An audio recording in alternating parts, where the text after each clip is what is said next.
color sets off your eyes beautifully. I nodded, not used to compliments. Today, though, I wanted to believe in them.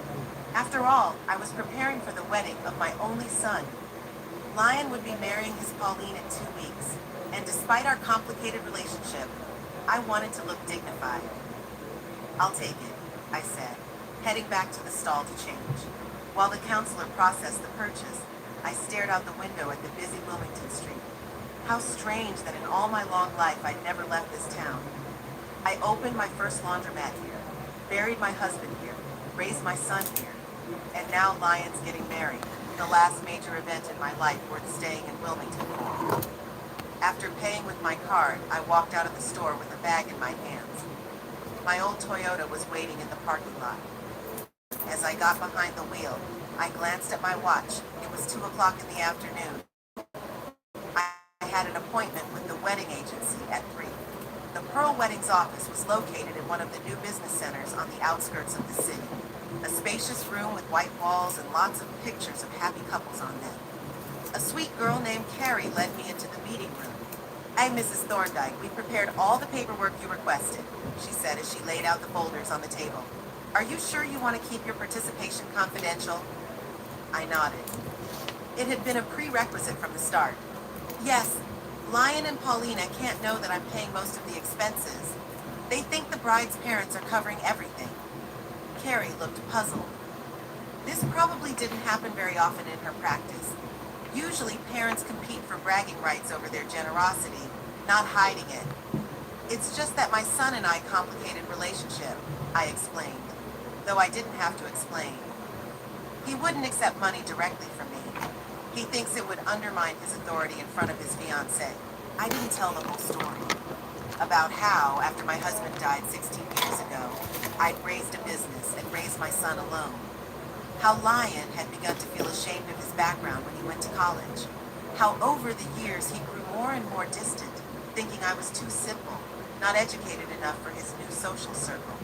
And when I sold the laundry chain 5 years ago for a decent sum, his interest in me was suddenly rekindled, but only in my money, not in me. "Everything will be confidential as we agreed," Carrie assured me. "Here's the paperwork for the banquet, rent, photographer, decorations, and musicians." I scrutinized each sheet. It was a lot of money, more than $80,000, but I could afford it. Lion was my only child, and despite our differences, I wanted his wedding to be beautiful. "You do realize that if you cancel less than a week before the event, we won't be able to give you a full refund, right?" Carrie asked, handing me a pen. "I understand." I signed the last document, "but no one is going to cancel the wedding." That day, I had no idea how ironic those words would be later. 2 weeks flew by. In all that time, Lion had never called me, never asked if I was going to the wedding. I hadn't received an official invitation either, but I was sure it was just a misunderstanding. After all, who doesn't invite their own mother to a wedding? The morning of the wedding day was sunny. I got up early, took a long shower, styled my still thick, though completely gray hair. I put on the dress I had bought and applied light makeup. I put the honeymoon gift, a check for a substantial sum, in an elegant envelope. The Belvedere Hotel, where the ceremony was held, was the most luxurious in Wilmington. I parked in the parking lot among the expensive cars, and for a moment I felt uncertain. Maybe I should have called a cab instead of arriving in my old car. No, that was silly. I'd always been a practical woman, and I wasn't about to change for the sake of other people's opinions. The hotel lobby was crowded. Guests in smart suits and dresses stood in groups, talking and laughing. I looked around, trying to find familiar faces. Most of those present were unfamiliar to me, apparently friends and relatives of Paulina's. Over the years, Lion had hardly introduced me to his entourage. "Grandmother!" Suddenly, I heard a joyful cry and turned around. Eloise, my 22-year-old granddaughter from Leon's marriage to his first wife, was running toward me. Tall, slender, with my blue eyes and dark hair like her father's. Eloise was the only one who truly kept in touch with me. "You came!" She hugged me. "I'm so glad. I was afraid you'd decide not to come because of..." She didn't finish her sentence, but I knew what she meant, because of my strained relationship with Lion. "How could I miss my own son's wedding?" I smiled. "You look beautiful, darling." Eloise was wearing a soft blue bridesmaid's dress. She fixed her hair and looked around. "Come on, I'll introduce you to the others," she offered. But at that moment, Lion came up to us. My son looked tense, despite the day's festivities. At 42, he was still an attractive man, tall, trim, with a neatly trimmed beard that was already showing gray. His eyes, an exact copy of his late father's, looked at me with ill-concealed irritation. "Mom?" He said it like he couldn't believe his eyes. "What are you doing here?" I was confused. This was not the greeting I was expecting. "I came to your wedding, of course." Lion looked around nervously, then took me under the elbow and led me away from the other guests. "Listen," he began in a quiet but firm voice. "I thought we talked about this. You're not on the guest list." I stared at him, not understanding. We hadn't discussed anything. He'd only called me twice in the last month, and both times the conversation had been short and formal. "What are you talking about, Lion? How could I not be invited to my own son's wedding?" He sighed with the look of a man who has to explain obvious things to a child. "Mom, this is an elite event. Paulina's parents are here, their friends, our colleagues." He paused, searching for words. "I don't think you're going to be comfortable here." At that moment, I realized that he didn't just not invite me. He purposely didn't want me here. I, a woman who had spent her life working with her hands, building her business from scratch, was not suited for the elite society of his new family. "You're ashamed of me." It wasn't a question, but a statement. "No, of course not," Lion replied hastily, but his eyes said otherwise. "It's just, Paulina is very anxious to make sure everything goes perfectly. Her parents have invested a lot of money and you don't want your laundry mom to ruin the experience," I finished for him. "Mom, don't start," he sounded annoyed. "I'm just asking you to understand. We can meet after the honeymoon in a small circle." At that moment, Paulina approached us. She looked stunning in her 38 years, slim, with perfect makeup and hair, wearing a dress from a famous designer. Her face expressed polite surprise. "Lion, darling, is everything all right?" she asked, giving me an appraising look. "Yes, everything's fine," he replied. "Mom was just leaving." Paulina gave a fake smile. "Oh, Mrs. Thorndyke, what a shame you couldn't be at the ceremony. Perhaps some other time." She spoke as if my visit was already over, as if I were just a casual acquaintance stopping by to say hello. I looked at Lion, expecting him to intervene to say something in my defense, but he remained silent, avoiding my gaze. "I'm sorry," he warned invited. He finally said quietly, "Please go." I felt tears coming to my eyes, but I didn't let them spill. Not here, not in front of them. For years I turned a blind eye to his neglect, made excuses for him, pretended everything was okay. But today, something snapped completely. "Whatever you say," I nodded, keeping my composure. "Congratulations to both of you." I turned to leave, but Eloise caught my arm. "Grandma, please stay." Tears stood in her eyes. "I want you to be here." I gently stroked her cheek. "It's okay, honey. Call me tomorrow." I headed for the exit, feeling the stares of the guests on me. Some were watching our conversation with curiosity. I wondered what they had been told. Did they know that the groom's mother was not invited to her son's own wedding? Walking out of the hotel, I took a deep breath of fresh air. The sun was still shining brightly, but I felt like it had gotten darker around me. I walked to my car on stiff legs and got behind the wheel.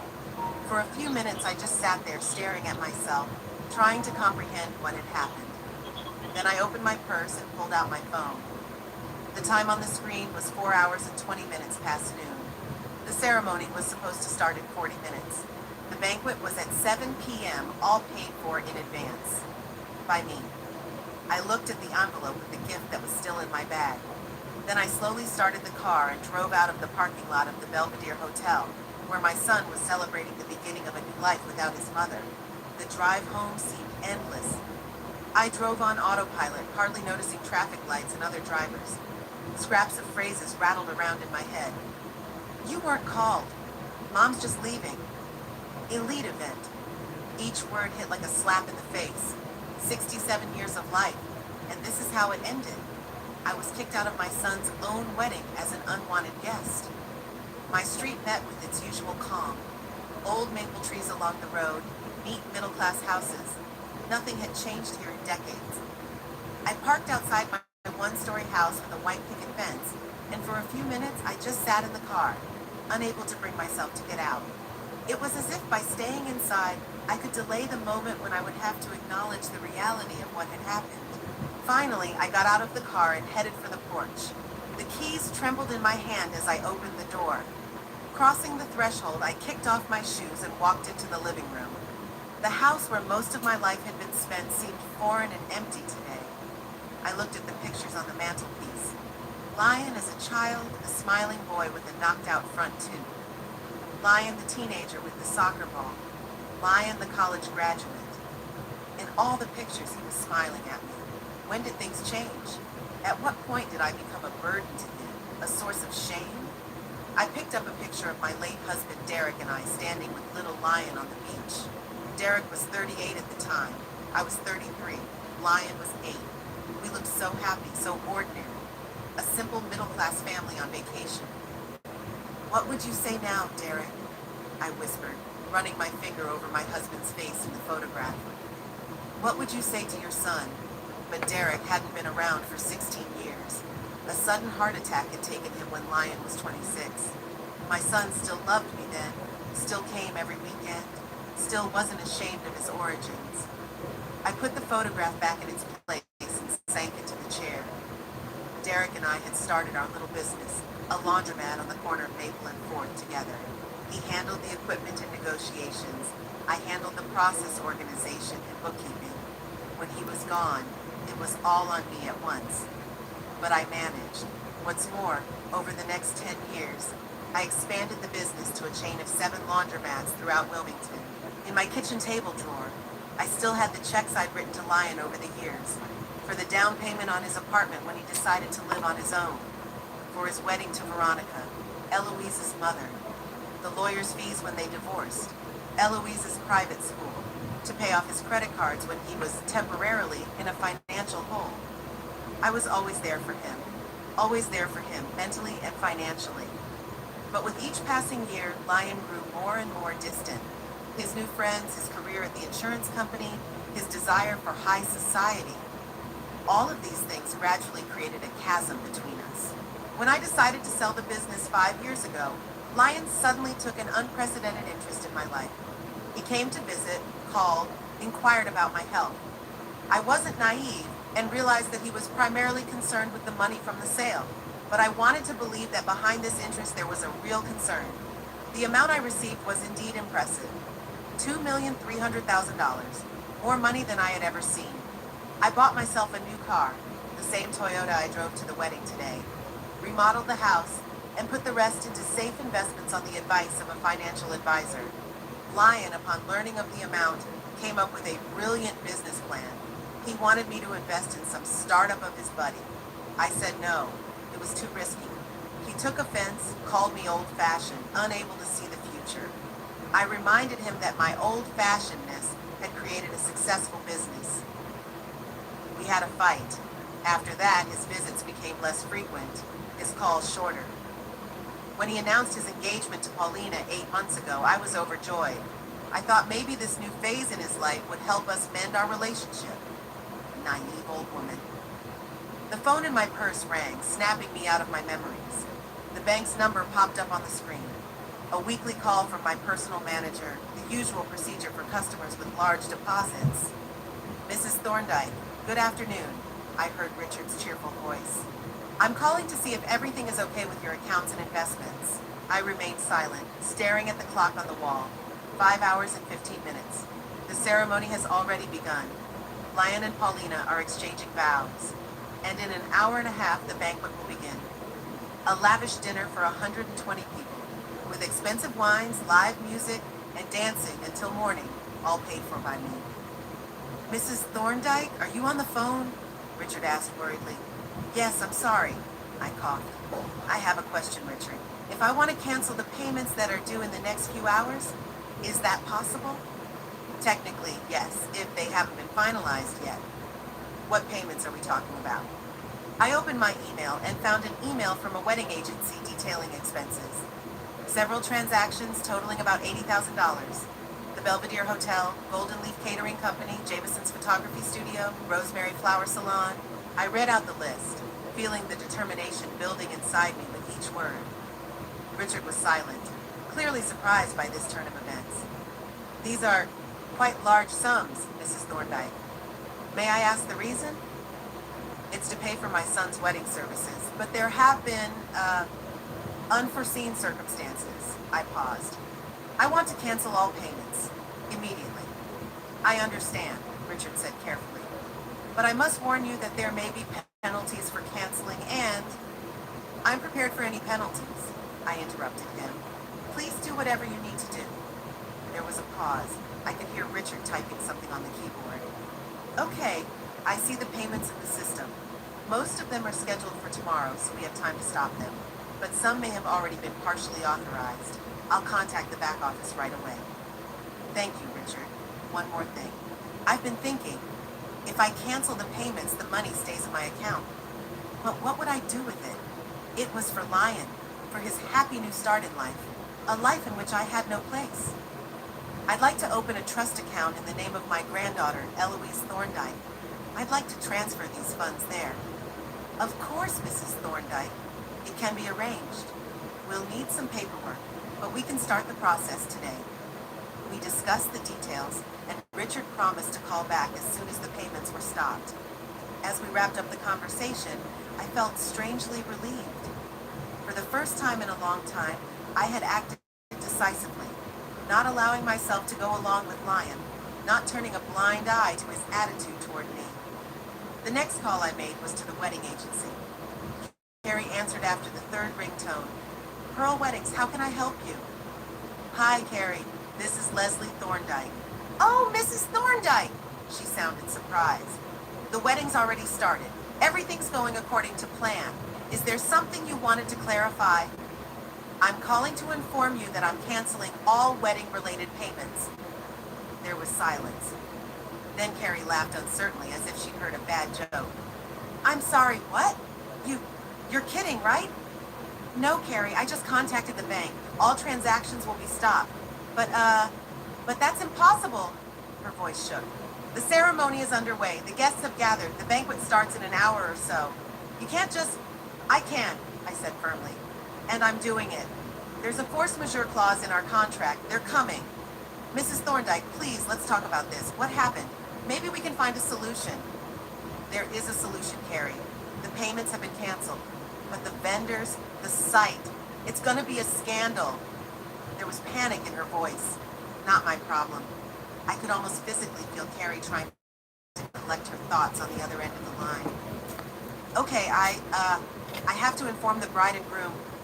Go ahead, I replied in a steady voice. Tell them that their sponsor withdrew their funding. But they think the bride's parents paid, Carrie exclaimed. How do I explain? That's not my concern. I paused. You can tell them the truth, though, that the groom's mother, who wasn't invited to the wedding, was paying for their party. Oh my God, Carrie mumbled. I'm sorry, I didn't know. Now you do. Good day, Carrie. I ended the call and put the phone down on the table. My hands were shaking, but not with excitement or fear. It was a strange, almost forgotten sense of freedom. I'd let Lion manipulate me for so many years, taking advantage of my love and money without giving anything in return. I'd waited for gratitude, for respect, for simple human warmth, and I'd gotten nothing. Suddenly, the phone rang again. Eloise's name popped up on the screen.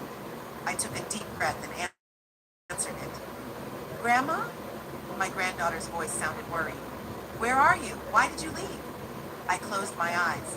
Eloise was the only person I really cared about in this situation. Your father asked me to leave, dear.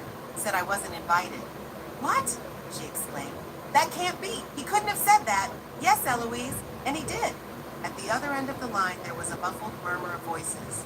The ceremony had apparently ended, and the guests were moving into the banquet hall. That's terrible, Grandma. I'll talk to him. Make him apologize. He had no right to. Don't, sweetheart.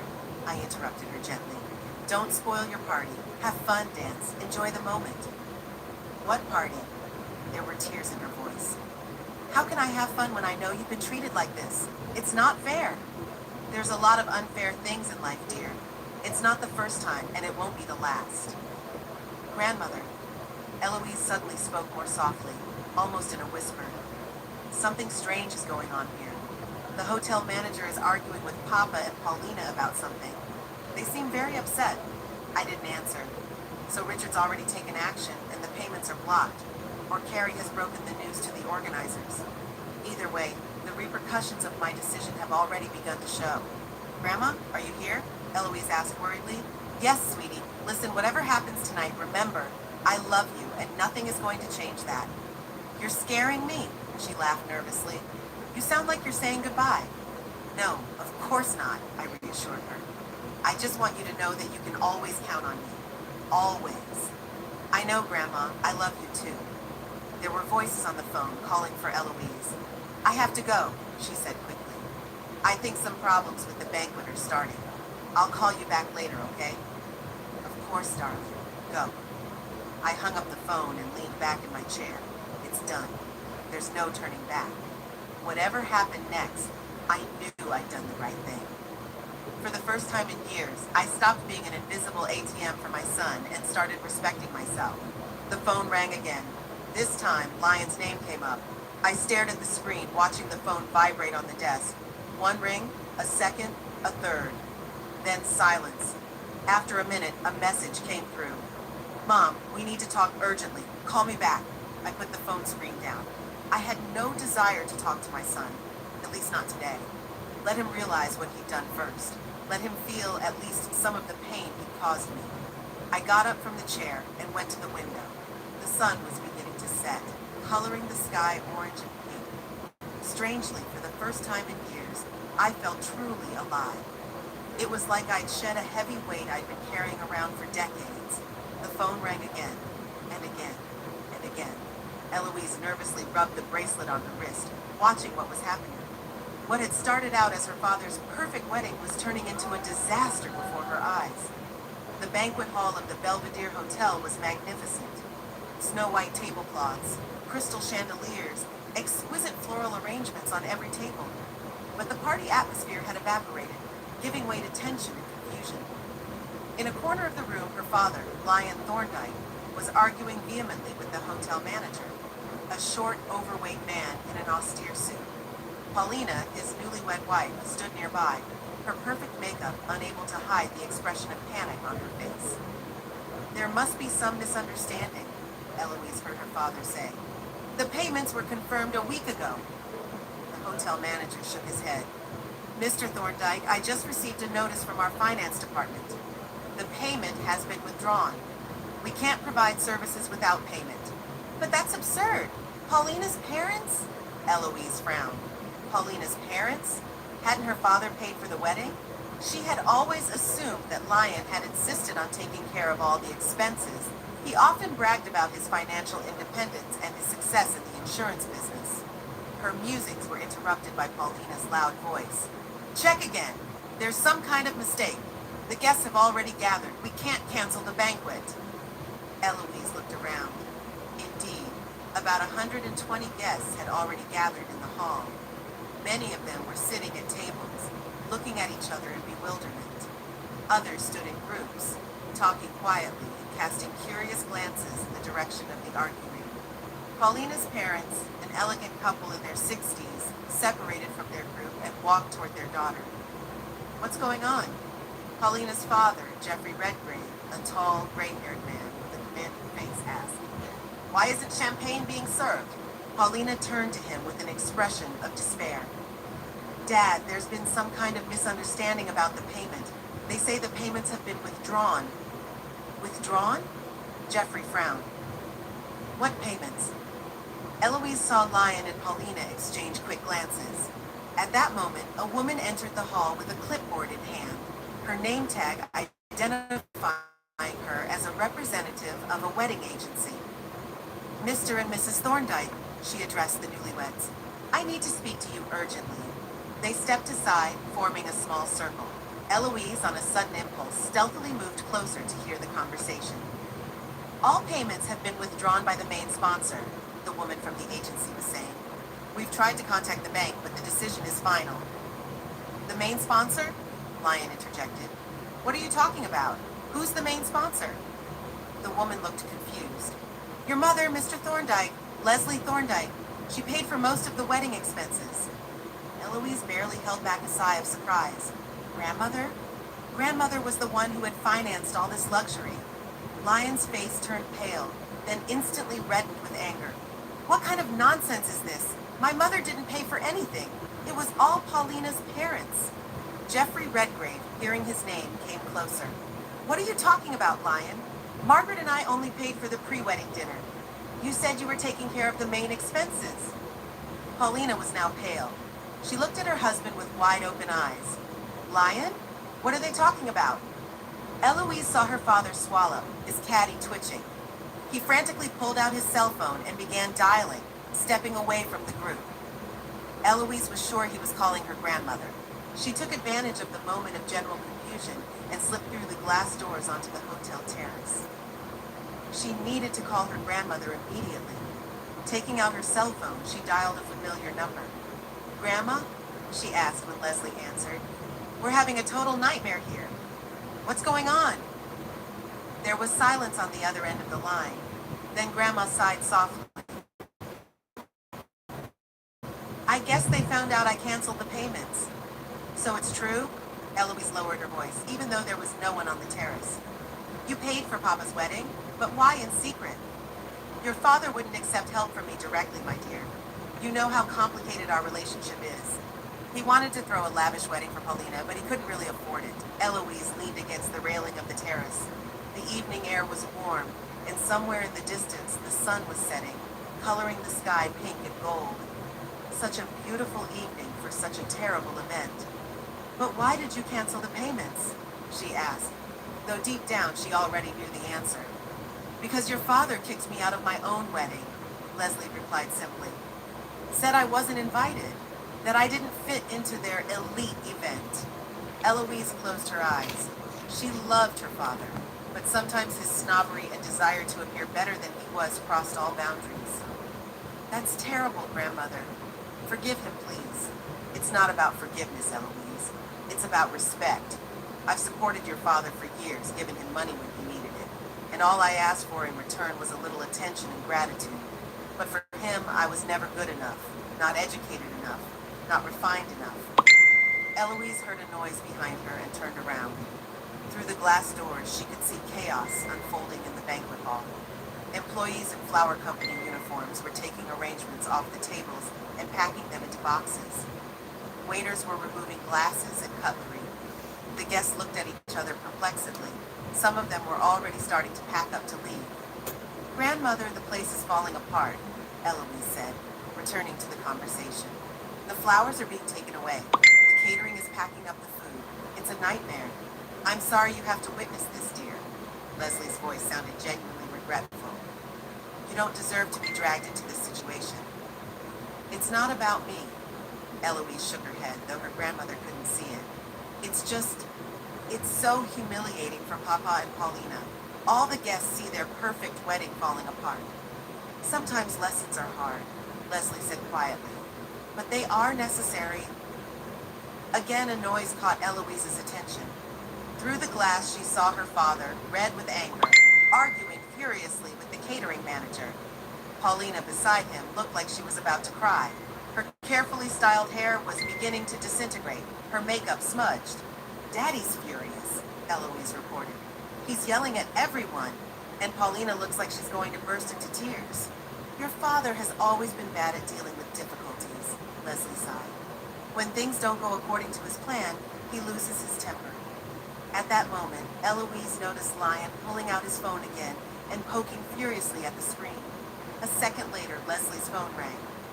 It's Daddy calling you, Eloise said. I can see that, Grandma answered. It's the 5th time in the last half hour. I won't answer it. He won't calm down until he talks to you. Let him cool down first. It won't do any good to talk to him like this. Eloise went back into the hall. The situation was getting worse before our eyes. The hotel manager was now demanding that the guests leave the room if the bill wasn't paid within 30 minutes. Paulina's parents looked shocked and embarrassed. Jeffrey Redgrave was hotly arguing something to Lion, poking his finger at his chest.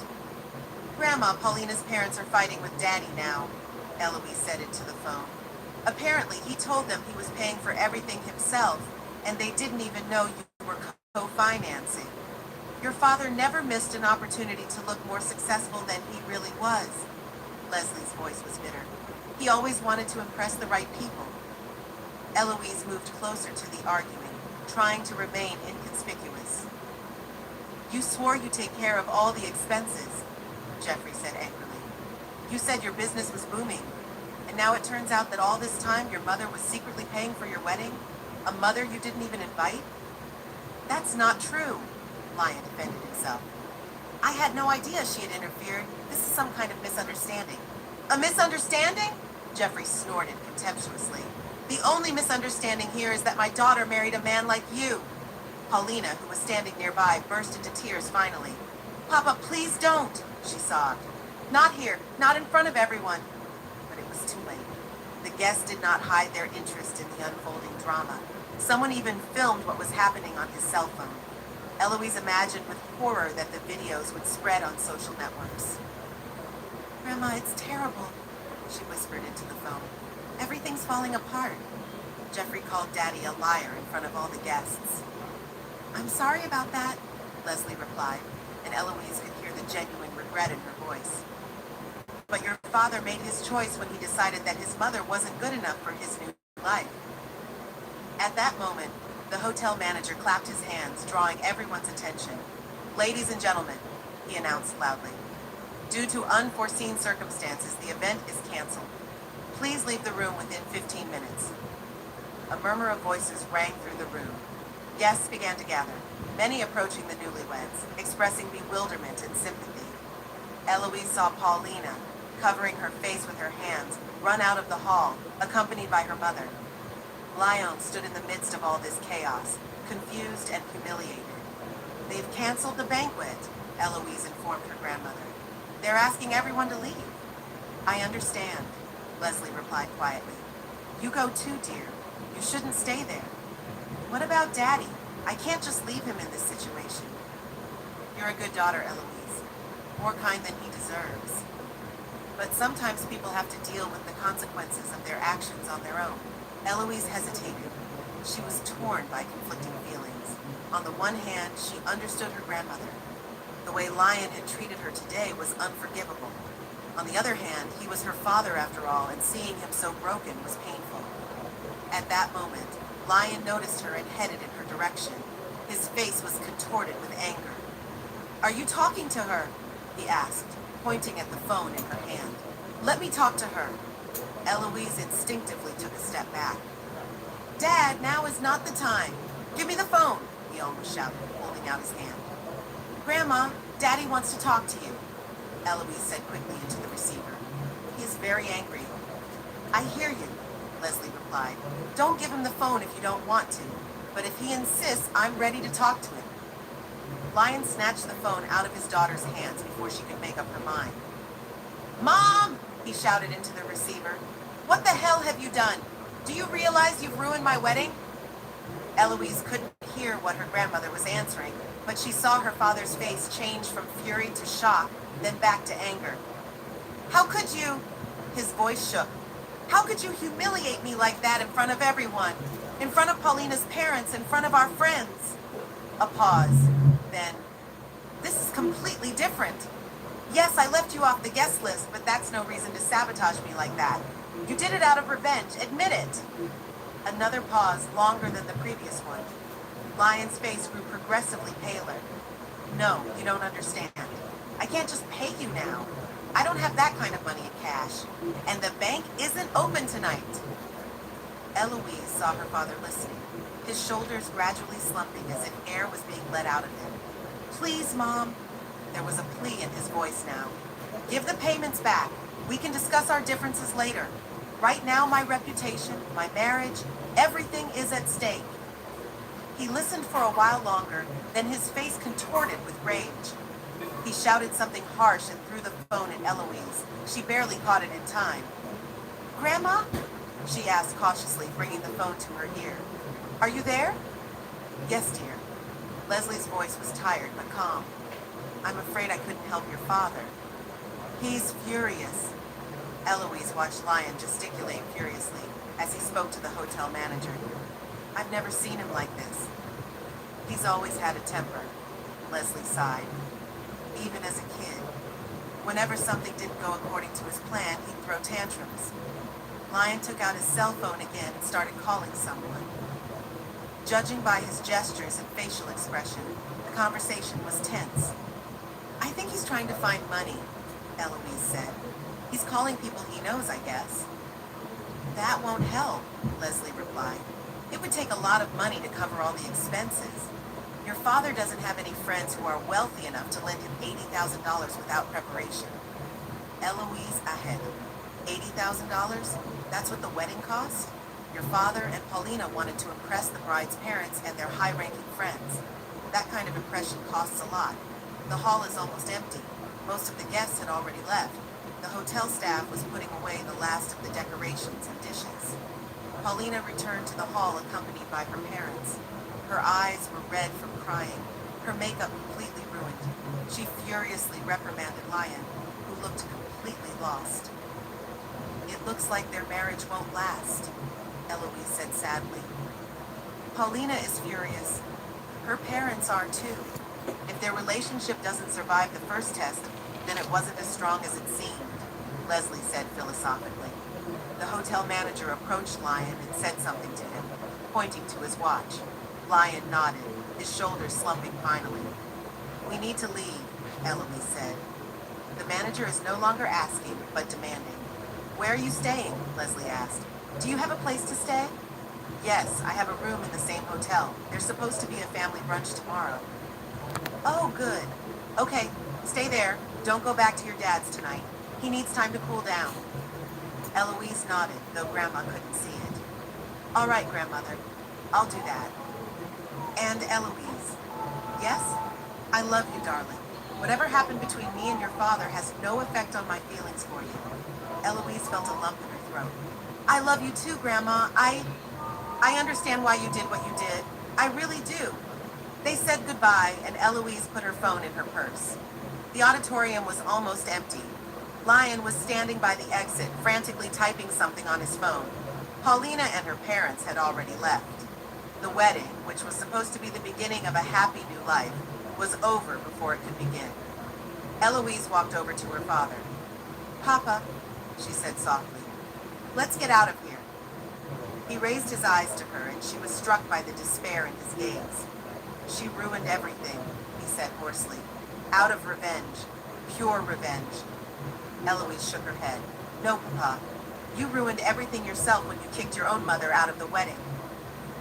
She turned and walked toward the exit, leaving my father alone in the empty banquet hall amidst the remnants of the failed party. I woke up to a loud banging on the door. At first I thought it was part of the dream, but it came again, insistent, angry. Glancing at the clock, I saw that it was only 7 in the morning. Who could have come so early? The knocking turned to a drumbeat, and I heard Lion's voice. Mom! Open up right now! I know you're home! I slowly got out of bed. After yesterday's events, I felt strangely calm. No fear, no regret, just a quiet confidence that I had done the right thing.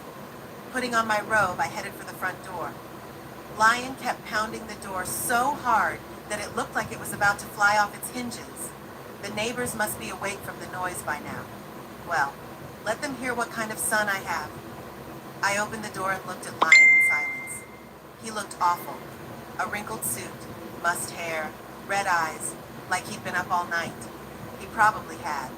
You! He jabbed his finger at me, pushing his way into the house. You ruined my life! I closed the door quietly and turned to him. Good morning, Lion, I said in an even voice. You're early. Don't you dare, he almost shouted. Don't you dare stand there and pretend like nothing happened. I walked past him into the kitchen. I needed a coffee before this conversation. I remember exactly what happened, I said, filling the kettle with water. You asked me to leave your wedding, and I canceled the payments I was making for your celebration. You planned the whole thing. Lion followed me around. You secretly paid for all this on purpose so you could get revenge. You knew I didn't want you at the wedding. I put the kettle on the stove and turned to my son. No, Lion. When I arranged with the agency 2 months ago, I had no idea you wouldn't invite me. What kind of mother would assume such a thing? He was silent for a moment, but quickly found himself. You should have said you were paying. It's manipulative to go behind my back. Would you have accepted my money if I had offered it directly? Lion averted his eyes. That's a different question. The point is that you ruined my wedding, humiliated me in front of all the guests, in front of Paulina's parents. The kettle whistled. I calmly took it off the fire and started making coffee. Do you want some? I asked him. No! He slammed his fist on the table. I didn't come for coffee. I want to know why you did this to me.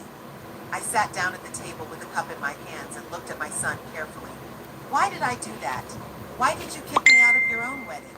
Why did you say I wasn't invited? Why were you ashamed of me in front of your elite guests? I wasn't ashamed, he mumbled unconvincingly. It's just that the wedding was planned for a certain circle. A circle your mother doesn't fit into, I finished for him. Because I'm a simple woman who's worked with her hands all her life. Because I don't have a university education or high society connections. Because I embarrass you with my background. Lion looked like he wanted to object, but couldn't find the words. Finally, he just waved his hand. It doesn't matter. What's done is done, but you have to make it right. Fix it? I raised my eyebrows. Fix it how? Return the payments, he blurted out. Call the bank, the agency, all the suppliers. Tell them it was a mistake. I sipped my coffee, feeling its bitterness on my tongue. It's late, Lion. The money has been returned to my account. I already received confirmation from the bank last night. Then make new payments. He started pacing around the kitchen. Paulina is hysterical. Her parents are threatening to cut all ties with us. We had to spend the night in a cheap motel because the hotel refused to give us a room. I watched him, remembering the little boy who used to thrash around the room like that when he didn't get the toy he wanted. It's been so many years and nothing has changed. Where were you planning to spend your honeymoon? I asked. Lion stopped and looked at me suspiciously. What's that got to do with it? Italy, 2 weeks. The flight leaves tomorrow. I mean, it was supposed to be tomorrow. And who paid for the trip? He frowned. Me, of course. Paulina and I paid for it ourselves. No, I shook my head. I paid for that too, through the same agency. It was all included in the total. Lion froze, his face changing. He sank slowly into the chair across from me. What do you mean? His voice sounded quieter. What's the total amount? I sighed. $86,400. That's what your wedding and honeymoon in Italy cost, Lion, and it was all paid for by me. He stared at me, his eyes widening. It's impossible. You couldn't. Where did you get that kind of money? I sold the business 5 years ago, remember? For $2,300,000. I invested most of it, living off the interest. I can afford to spend some of it on my only son's wedding. Lion sat there stunned by this information. I could see his mind reassessing the situation. His mother, whom he thought was just an old lady with a small pension, turned out to be a wealthy woman, able to pay for a lavish wedding and a vacation in Italy. Why didn't you tell me? He finally asked. Why did you hide the fact that you had money? I wasn't hiding it, I answered calmly. You never asked. You were only interested in the amount of money you could get from me. Remember that startup of your buddies? You wanted me to invest $200,000 without explaining exactly what it was about. It was a promising project, he defended himself. We could have tripled our investment, or we could have lost it all. I chose more reliable options, and as you can see, I didn't fail. Lion looked confused. His anger was slowly giving way to confusion and, surprisingly, some respect. He was looking at me with new eyes, as if for the first time he was seeing me not just as a mother, but as an independent, successful woman. This moment of enlightenment did not last long. Within a minute, his face took on the calculating expression I knew so well. He leaned across the table toward me. Mom, his voice became soft, almost affectionate. I understand that you were offended, and you had a right to be. I was wrong not to invite you. It was a mistake. I waited silently for him to continue. It was a tactic I knew well, too. first admit fault, then move on to the request. But you don't want my marriage to start with such a scandal, do you? He continued. Think of Paulina. It's not her fault. And about Paulina's parents. They are influential people. They can help me and you in the future. How could they help an old woman like me? I asked with a touch of irony. Lion didn't see the catch. Jeffrey has connections in all areas. If you need a good doctor, a place in the best nursing home, I couldn't help but laugh. Nursing home? Really, Lion? I'm 67 in good health and with enough capital to live comfortably for the rest of my life. Why would I need a nursing home? He was embarrassed, but quickly regrouped. I was just giving an example. The point is, we'd all be better off if you rectified the situation. Pay the money back, and we can have the wedding dinner all over again, with you in attendance. I'll personally invite you, put you in the place of honor. I set down my empty cup and shook my head. No, Lion, the money won't come back for the wedding. His face changed instantly. The mask of benevolence fell away, giving way to anger. What do you mean, no? You can't just say no. This is my marriage, my reputation on the line. I've already handled the money, I said calmly. It will go to Eloise's education. Lion froze. What? Last night I opened a trust fund in Eloise's name. $80,000 will be available to pay for her education, college, master's, maybe a doctorate. She's 22. She's got her whole life ahead of her. You can't do that! He was outraged. That money was meant for my wedding. It was for your happiness, I corrected him. But you made it clear that your happiness didn't include me, so I found a better use for it. Lion jumped up from his chair, his face red with anger. You're doing this out of spite! Out of revenge! You want to ruin my life! I stood up too, looking my son straight in the eye. No, Lion. I'm doing this because for the first time in years, I've decided to respect myself. For years, I've tolerated your neglect, your shame for me, your constant requests for money without a word of thanks. I let you use me, hoping that one day you would see me not only as a source of financial support, but as a mother who loved you and deserved respect. I paused, feeling tears coming to my throat, but held them back. But you crossed the line yesterday. Kicking your own mother out of a wedding isn't just disrespectful, it's cruel. And I won't stand for it anymore. Lion stood, breathing hard, his hands clenched into fists. You're going to regret this, he said through gritted teeth. I swear you will. The only thing I regret, I replied, is the years I spent letting you manipulate me. But that's over. You, he gasped with rage, unable to find the words. What am I going to tell Paulina? Her parents? They're waiting for an explanation. Tell them the truth, I shrugged. That you kicked your mother out of the wedding and she withdrew her financial support. Or make something up, you were always inventive with excuses. Lion grabbed a cup off the table and threw it to the floor with force. The porcelain shattered, coffee grounds flying across the kitchen linoleum. This isn't over, he hissed. I'll find a way to make you pay for this. And the money for Eloise's education, I'll contest that trust. She's my daughter. I have a right to... You can try, I said calmly. But the trust is legally impeccable. My lawyer made sure of that. The money belongs to Eloise, and neither you nor I can take it. His face contorted with impotent rage. He turned around and headed for the exit, sweeping everything he could get his hands on off the countertop salt shaker, sugar bowl, vase of fake flowers. I don't want to see you anymore, he shouted, turning around in the doorway. You are not my mother. You've never been a real mother to me. Those words should have hurt me, but strangely I felt only relief. It was as if the last thread tying me to a toxic relationship had finally broken. Goodbye, Lion, I said quietly. He slammed the door so hard the glass rattled. I heard him start the car and drive off with a squeal of tires. I sank down in my chair, looking at the shards of the cup on the floor. Symbolic. Our relationship was shattered too, and it was impossible to put it back together again. But instead of bitterness, I felt a strange calm. For the first time in years, I was doing what I thought was right, not adjusting to my son's expectations, not sacrificing my dignity for his whims. The ringing of the phone snapped me out of my musings. Eloise's name popped up on the screen. I sighed and answered it. Grandma? My granddaughter's voice sounded worried. Are you okay? Daddy just called me. He was furious. I'm fine, dear, I answered. Your father came by, we talked.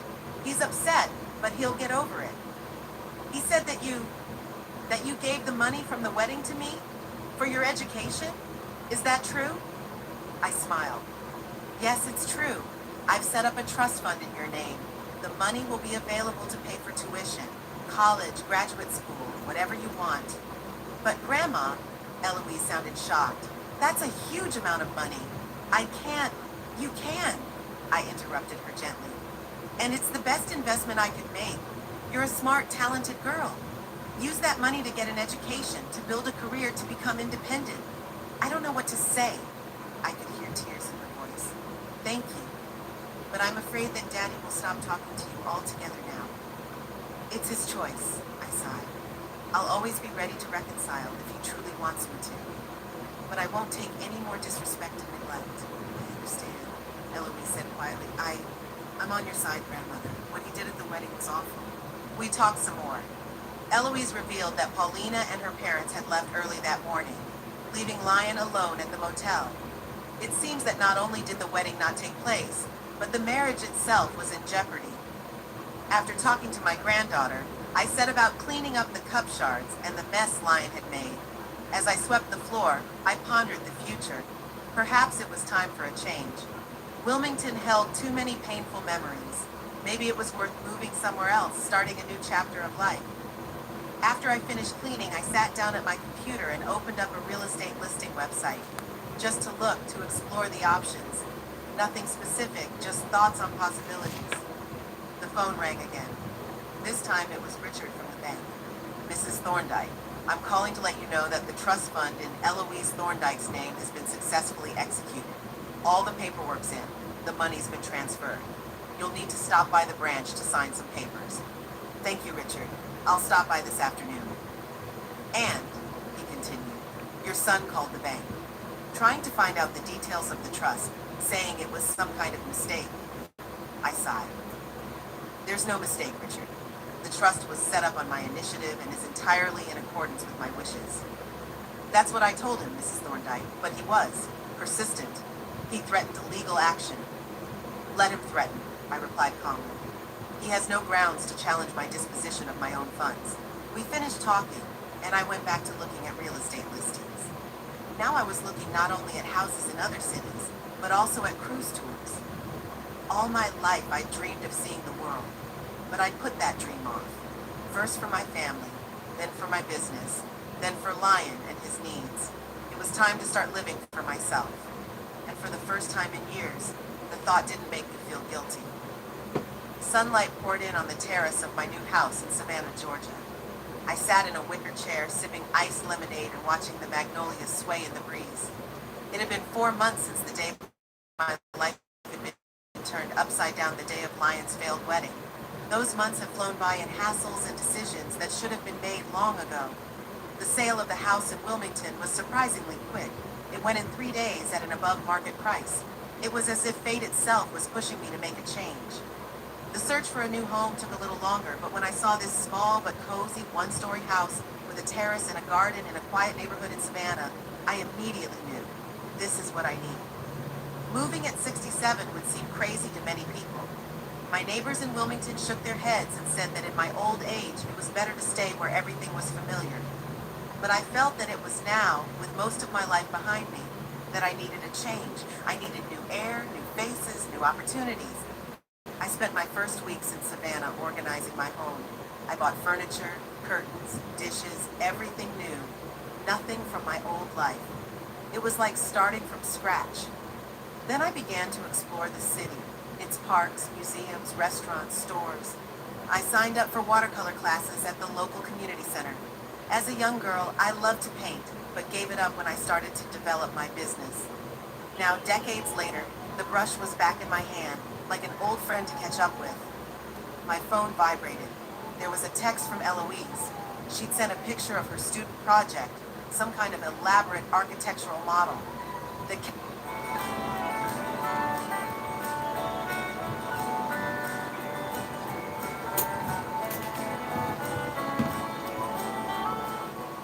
caption beneath the photo read, "Got the highest grade.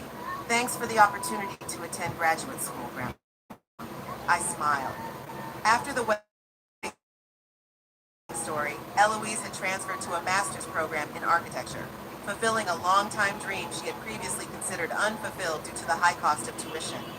Now, thanks to the trust I set up for her, she could concentrate fully on her studies without worrying about finances. Eloise was the only person from my previous life with whom I kept in regular contact. We called every 2 or 3 days, exchanged messages, and last month she even flew to visit me for the weekend. We walked around historic downtown Savannah, drank coffee in cozy cafes, and discussed her studies and my new life. At some point, the conversation inevitably touched on Lion. "Dad's still mad," Eloise said then, looking into her cup. "He doesn't talk about you, but when I mention your name, his face stiffens." I nodded.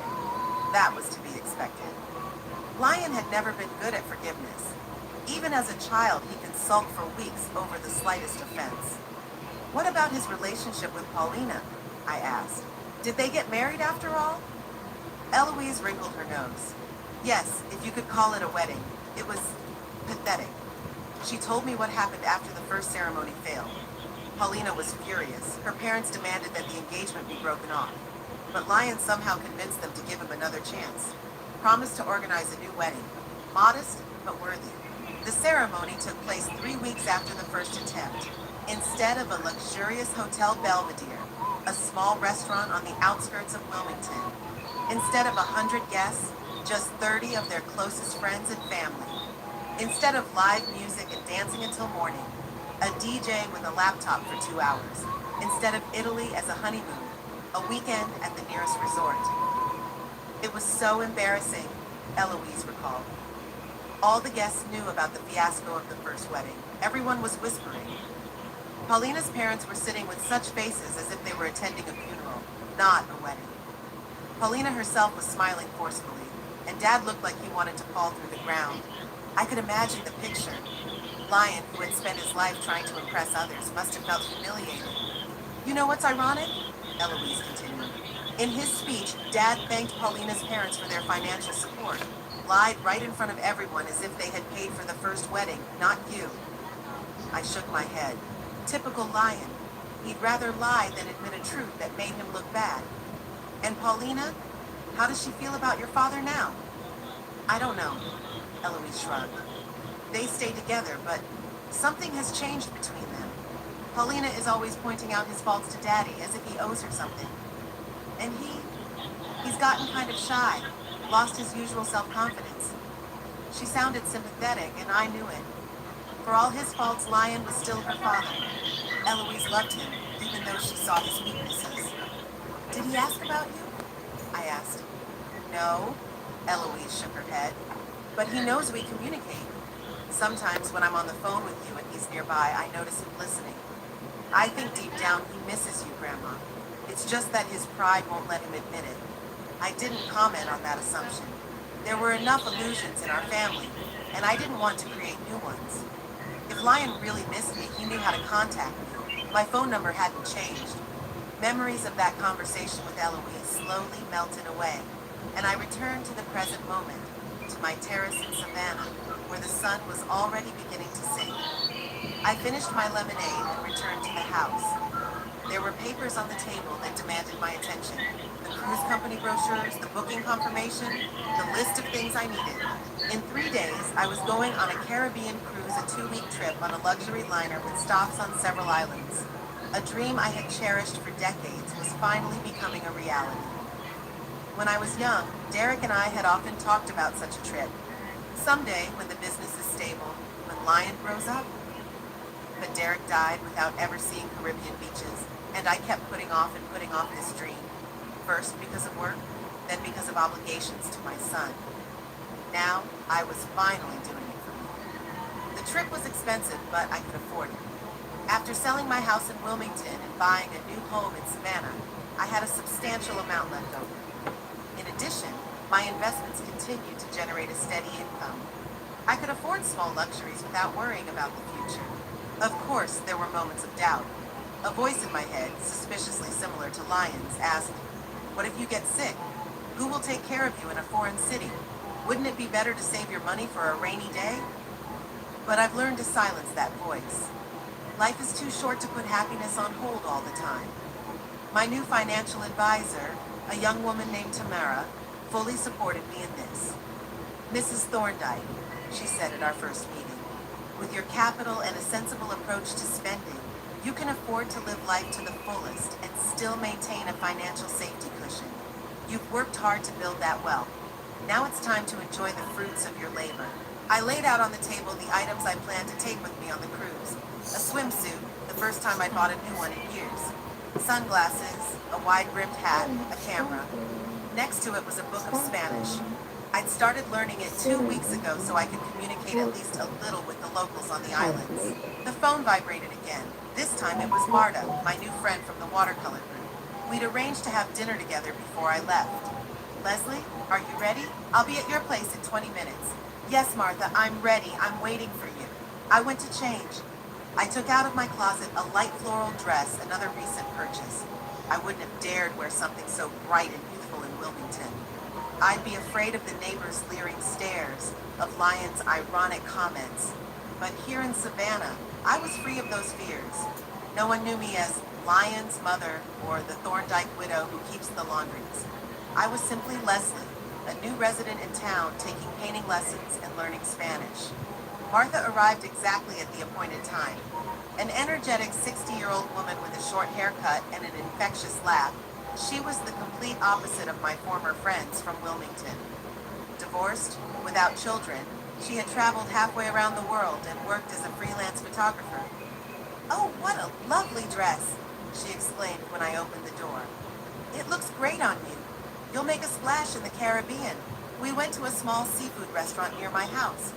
At dinner, Martha asked me about the upcoming cruise and gave me advice. She had been to some of the islands on my itinerary. "Be sure to try the local rum in Jamaica," she said. "And don't be afraid to haggle in the markets. It's part of the local culture."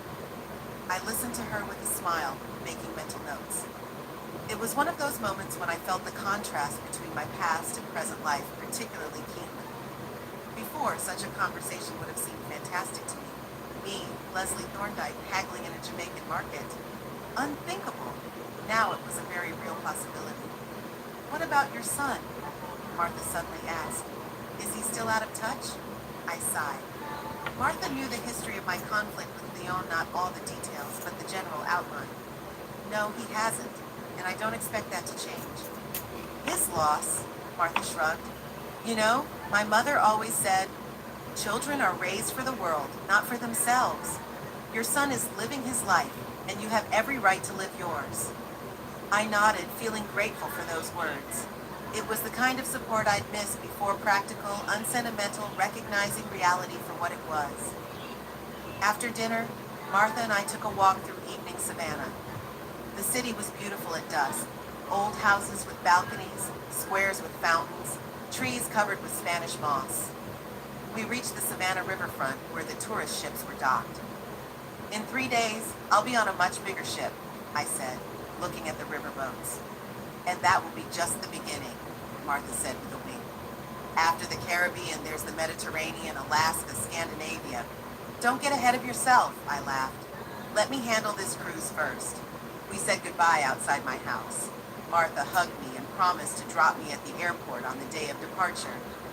"And bring me back a magnet from Barbados," she shouted as she got into the car. "I already have a collection." Back home, I checked the list of things for the cruise one more time. Everything was ready. I sat in a chair by the window, looking out at the night garden lit by a street lamp. My thoughts went back to Lyon. I'd last heard from Eloise 2 weeks ago. According to her, he'd taken a new job, still in the same insurance field, but with a smaller company and a lower salary. Paulina wasn't happy, thought it was a step backwards in his career, but Lyon himself seemed to accept it. "He's gotten quieter," Eloise said, "less boastful, more realistic. Perhaps the lessons of the failed wedding hadn't gone to waste. Perhaps Lyon had finally begun to realize that ostentatious luxury and the desire to impress were not the most important things in life. Or maybe it was just my maternal illusions, wanting to believe that my son had the potential for growth and change. Either way, I made the decision to no longer let his problems and his attitude toward me define my life. For too many years, I had lived with an eye on his opinions, his needs, his whims. That chapter was closed. I reached over to the nightstand and pulled out the photo album, the only thing I'd brought from my old home besides my clothes and some personal papers. I flipped through to a picture taken 35 years ago, me, Derek, and little Lion on the beach. We were all smiling, happy and carefree. I hope you'd approve, Derek, I whispered, running my finger over my husband's face in the picture. I hope you'd say I deserve this new life. I closed the album and returned it to its place. Tomorrow was the last day of preparations for the trip.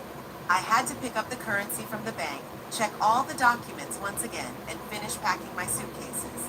And in 3 days, I would be standing on the deck of a huge cruise liner, watching the coastline disappear in the distance and a vast ocean of possibilities open up in front of me.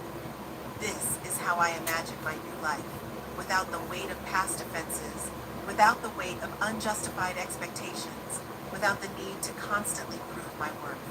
Just a life filled with new impressions, new acquaintances, new discoveries, my own life, which I had been putting off for so long, but which had finally begun. Before going to bed, I stepped out onto the terrace. The Savannah night sky was studded with stars. A light breeze brought the scent of jasmine from a neighbor's garden. I inhaled deeply, feeling the calm and reassurance flooding through me. Thank you, I whispered to someone I didn't know. Maybe to fate, maybe to myself. Thank you for this second chance. At 67, I was finally living the life I'd always wanted. And there was so much more to see, to feel, to know. A new life was just beginning.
Now that your husband is dead, grieve, pack your bags, and never come back, my daughter-in-law said at dinner. My son just smiled and nodded.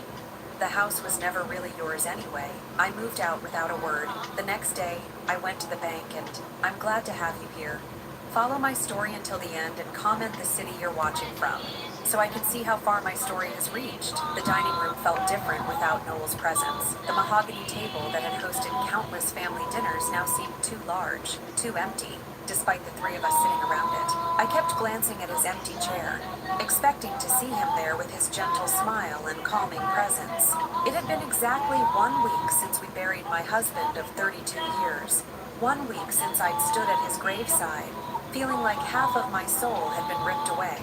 The grief still sat heavy in my chest, making every breath feel labored. "Pass the potatoes, Myrtle," Romy said, her voice sharp enough to cut glass.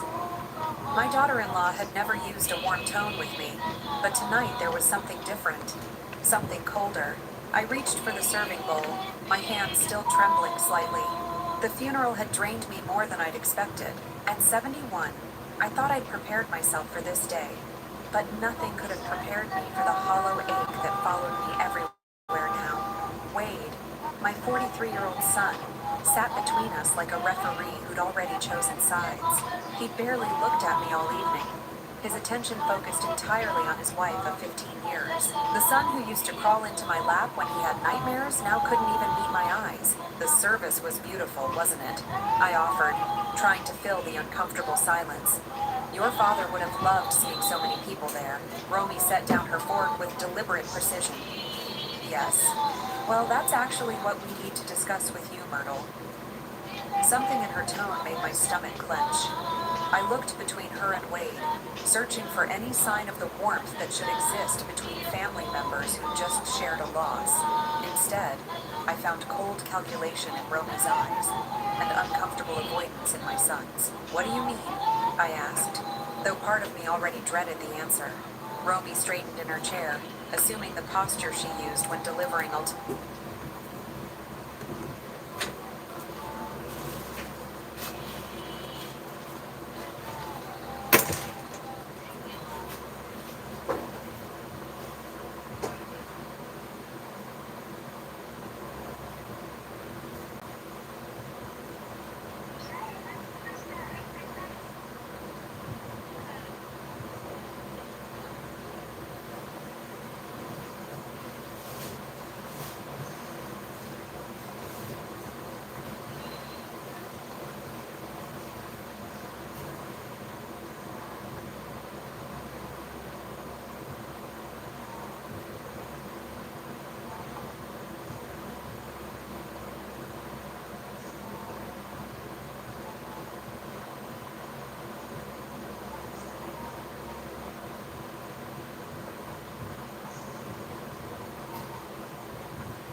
I'd seen it before, usually when she was explaining why Wade couldn't visit me as often, or why family traditions needed to change to accommodate her preferences. Wade and I have been talking, she began, her voice taking on that false sweetness she used when she wanted something. Now that Noel is gone, this house is going to be too much for you to handle alone. I blinked, confused. Too much? I've been managing this house for over 30 years. I know every creaky floorboard and temperamental faucet. That's exactly the problem, Romy continued, her mask of pleasantness slipping slightly. You're not getting any younger, and maintaining a house this size is expensive.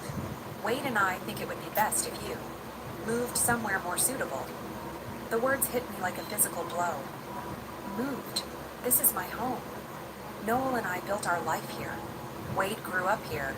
Wade finally spoke, his voice barely above a mumble. Mom, Romy's right. The upkeep alone is going to be overwhelming for you. I'm not helpless, Wade, I said, hearing my voice crack slightly. And this house. Your father and I saved for years to buy this place. Every room holds memories of our life together. Romy's expression hardened. Memories don't pay utility bills or property taxes. Be practical, Myrtle. I stared at her. This woman who'd systematically pushed me out of my son's life for 15 years. The woman who'd convinced Wade that Sunday dinners with his mother were too much pressure, and that holiday visits needed to be balanced between families, which somehow always meant more time with her relatives. What exactly are you suggesting? I asked, though I could feel the answer forming like ice in my stomach. We think you should look into one of those nice senior communities, Romy said, her tone suggesting she was doing me a tremendous favor. Somewhere with activities and people your own age. It would be so much better for you than rattling around in this big empty house. I turned to Wade, desperately hoping to see some sign that he disagreed with this plan. Wade, you really think I should sell the house where you grew up? Where your father and I? It makes sense, Mom, he interrupted, still not meeting my eyes. And honestly, Romy and I could use the space. We've been talking about expanding our family, and this house has so much potential. The meaning behind his words crashed over me like a cold wave. They didn't just want me gone, they wanted my house. The home Noel and I had lovingly restored, room by room, over 3 decades. Now that the Sogro died, live your grief, pack your bags, and never come back. Romy's voice suddenly lost all pretense of civility. The house was never really yours anyway. The Spanish word for father-in-law rolled off her tongue with casual cruelty, as if she was discussing disposing of old furniture instead of throwing out her husband's mother. Wade looked up then, and for a moment I saw something flicker in his eyes. Uncertainty, maybe even guilt. But then he smiled and nodded. She's right, Mom. This house was Dad's, and now it's mine.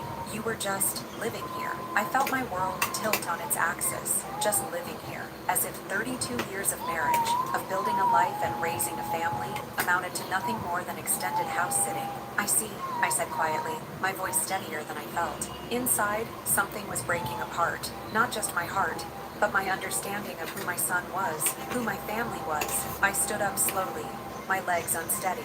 I'll need some time to... 2 weeks, Romy cut me off. That should be plenty of time to find somewhere suitable and arrange for movers. 2 weeks, not 2 months. Not even a reasonable timeline to grieve and plan. 2 weeks to dismantle a lifetime. Wade finally looked directly at me, and what I saw there was worse than anger or hatred. It was indifference. Complete casual indifference to my pain. It's for the best, Mom, he said, as if he was convincing himself as much as me. You'll see. I walked upstairs to the bedroom I'd shared with Noel, each step feeling like I was climbing a mountain. The room still smelled like his cologne, and his reading glasses were still on the nightstand where he'd left them the night before his heart attack. I sat on the edge of our bed and stared at my reflection in the dresser mirror. The woman looking back at me seemed older than 71, her silver hair limp and her blue eyes dulled by shock and grief. In 2 weeks, I would have to leave this room where I'd said goodbye to Noel just 7 days ago.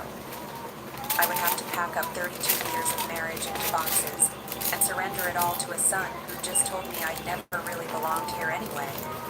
But as I sat there in the gathering darkness, something else began to stir beneath the grief and shock.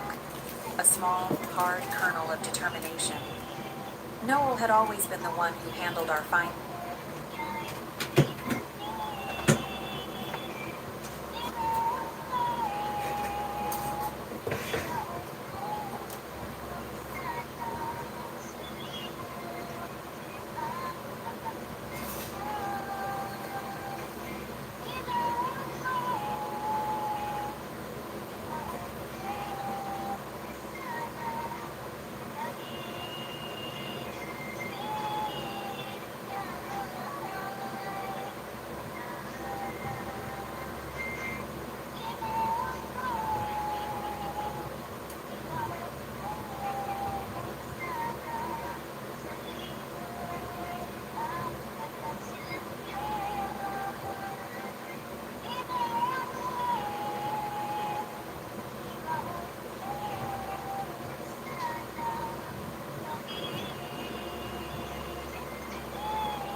but he taught me to be thorough, to pay attention to details. Tomorrow I would start making arrangements.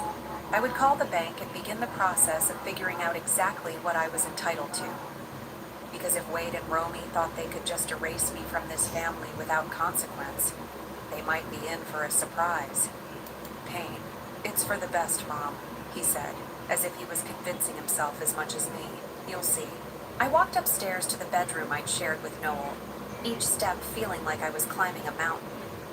The room still smelled like his cologne, and his reading glasses were still on the nightstand where he'd left them the night before his heart attack. I sat on the edge of our bed and stared at my reflection in the dresser mirror. The woman looking back at me seemed older than 71, her silver hair limp and her blue eyes dulled by shock and grief. In 2 weeks, I would have to leave this room where I'd said goodbye to Noel just 7 days ago. I would have to pack up 32 years of marriage into boxes and surrender it all to a son who just told me I'd never really belonged here anyway.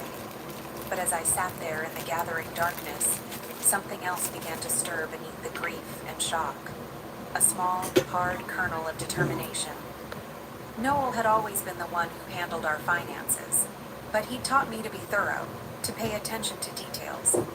Tomorrow I would start making arrangements. I would call the bank and begin the process of figuring out exactly what I was entitled to. Because if Wade and Romy thought they could just erase me from this family without convincing himself as much as me, you'll see. I walked upstairs to the bedroom I'd shared with Noel, each step feeling like I was climbing a mountain. The room still smelled like his cologne, and his reading glasses were still on the nightstand where he'd left them the night before his heart attack. I sat on the edge of our bed and stared at my reflection in the dresser mirror. The woman looking back at me seemed older than 71, her silver hair limp and her blue eyes dulled by shock and grief. In 2 weeks, I would have to leave this room where I'd said goodbye to Noel just 7 days ago. I would have to pack up 32 years of marriage into boxes and surrender it all to a son who just told me I'd never really belonged here anyway. But as I sat there in the gathering darkness, something else began to stir beneath the grief and shock. A small, hard kernel of determination. Noel had always been the one who handled our finances, but he taught me to be thorough, to pay attention to details. Tomorrow I would start making arrangements. I would call the bank and begin the process of figuring out exactly what I was entitled to. Because if Wade and Romy thought they could just erase me from this family without consequence, they might be in for a surprise. The first thing I needed to do was understand exactly what Noel had left behind, and to whom. The morning sun felt different streaming through the kitchen windows as I sat alone at the breakfast table, nursing my second cup of coffee. 10 days had passed since that awful dinner, and the house felt like it was holding its breath, waiting for me to leave. Wade and Romy had already been by twice to assess the space, measuring rooms and discussing renovations as if I were invisible. Yesterday, I'd overheard Romy on the phone with a contractor, scheduling estimates for once the old woman moves out. I'd spent those 10 days in a strange bubble of numbness, mechanically sorting through belongings and trying to ignore the growing knot of anxiety in my stomach. But this morning, I finally felt ready to face the practical matters Noel would have expected me to handle. The drive to First National Bank took 15 minutes through the familiar streets of our neighborhood. I'd been making this same drive for over 20 years, usually with Noel in the passenger seat handling our banking business while I waited in the car. He'd always been protective of our finances, not because he didn't trust me, but because he said it was one less thing for me to worry about. Now I wished I'd paid more attention. Mrs. Patterson, the bank manager, greeted me with the careful sympathy reserved for recent widows. Mrs. Henderson, I was so sorry to hear about Noel. He was such a gentleman, always asking about my grandchildren. Thank you, Helen. He spoke fondly of you, too. I settled into the chair across from her desk, my purse clutched tightly in my lap. I need to understand my financial situation. Noel handled everything, and I'm afraid I'm rather lost. Helen's expression softened with understanding. Of course. Let me pull up your accounts. She turned to her computer, fingers clicking across the keyboard. After a moment, her eyebrows rose slightly. Oh my, is something wrong? My heart jumped. Had Wade and Romy somehow already gained access to our accounts? Not wrong exactly. It's just, there are quite a few accounts here. More than I was expecting. Helen's voice held a note of surprise. Let me start with the joint checking account you and Noel used for household expenses. She printed out a statement and slid it across the desk. The balance was modest but comfortable, enough to cover my expenses for several months if I was careful. Relief flooded through me. At least I wouldn't be destitute. Now, Helen continued, there's also a savings account in both your names. Another sheet of paper appeared. This balance was significantly larger, enough to sustain me for years if necessary. That's wonderful, I said, feeling some of the tension leave my shoulders. Noel was always careful about saving. Yes, he was very methodical, Helen agreed, but she was still frowning at her screen. Mrs. Henderson, I'm seeing several other accounts here that I need to verify. Some appear to be in your name only. When was the last time you reviewed your complete financial portfolio with Noel? My name only? I echoed, confused. That doesn't sound right. Noel managed all our finances. Helen's fingers flew over the keyboard again. According to our records, there are 4 additional accounts, 2 CDs, a money market account, and, this is interesting, a trust account that was established 5 years ago. My head began to spin. I don't understand. Noel never mentioned any of this to me. May I ask, did your husband ever express concerns about your family situation? Sometimes clients establish separate accounts as a form of protection. The question caught me off guard. Protection? From what? I'm not sure what you mean. Helen hesitated, clearly choosing her words carefully. Sometimes when clients have complex family dynamics, perhaps concerns about inheritance disputes or external pressures, they take steps to ensure their spouse's financial security. I thought about Noel's behavior over the past few years. How he'd started asking pointed questions about Romy's spending habits. How he'd grown quiet whenever Wade mentioned their financial struggles. How he'd insisted on handling all our banking personally, never allowing Wade to accompany him, even when our son offered. Can you tell me about these other accounts? I asked, my voice barely above a whisper. Helen printed several more pages. The first CD has been rolling over annually for 7 years. The second was opened 3 years ago. The money market account has been receiving automatic transfers from your joint checking account. Small amounts, $50 here and there, but over time. She handed me the statements. The numbers swam in front of my eyes. These weren't modest emergency funds. These were substantial amounts of money. Enough to buy a house, enough to live comfortably for decades. How is this possible? I asked. I never signed anything. I never. Actually, you did, Helen said gently, pulling out a file folder. Your signatures are on all the paperwork. It appears Noel brought you in to sign documents, probably telling you they were routine banking updates or insurance forms. I stared at the papers she showed me. There was my signature, dated and witnessed, on forms I didn't remember signing. But looking at the dates, I could place some of them. The day we'd come in to update our address after the house numbers changed. The time we'd switched to a new type of checking account. He never told me what I was really signing. I whispered. It's not uncommon, Helen said carefully. Some spouses prefer to handle the details to avoid causing stress or confusion. And legally, everything is above board. These accounts are legitimately yours. I tried to process what this meant. While Wade and Romy were measuring my kitchen and planning their renovations, while they were treating me like a burden to be disposed of, I had resources they knew nothing about. There's one more thing, Helen said, her voice even more cautious now. The trust account I mentioned? It's been receiving transfers from a business account for the past 5 years. The Henderson Construction Trust. I believe that was your husband's company? Yes, but Noel sold the business when he retired. Wade said the money from the sale was barely enough to pay off debts. Helen consulted her screen again. According to our records, the business account is still active. There have been regular deposits and then transfers to your trust account. Mrs. Henderson, I think you need to speak with the business accountant. There may be more to your financial picture than you realize. I left the bank in a daze, my purse heavy with account statements and printouts. Instead of driving straight home, I pulled into the parking lot of a small cafe and sat in my car, reading through everything Helen had given me. The numbers didn't lie. Somehow, without my knowledge, Noel had been systematically protecting me. Every account, every investment, every trust fund was structured to ensure I would be financially independent. As I studied the trust account statements, a pattern emerged. The deposits corresponded with Wade's visits over the past 5 years. Always larger amounts after Wade had asked his father for small loans, or when Romy had hinted about their financial struggles. Noel had been giving our son money, but he'd been protecting an equal or greater amount for me. As if he'd known that someday, I might need to stand on my own. My phone buzzed with a text from Wade. "Mom, Romy found a realtor to list the house. We can start showing it next week. Hope you're making progress on finding a place." I stared at the message for a long moment, then looked again at the bank statements in my lap. Wade and Romy were so confident, so certain they held all the cards. They had no idea that their careful plans were built on a foundation they didn't understand. Tomorrow, I would call the business accountant. I would find out exactly what else Noel had left behind. And then I would decide what to do with the knowledge that my husband had loved me enough to ensure I'd never be at anyone's mercy. The grief was still there, as fresh and sharp as ever. But underneath it, something else was growing.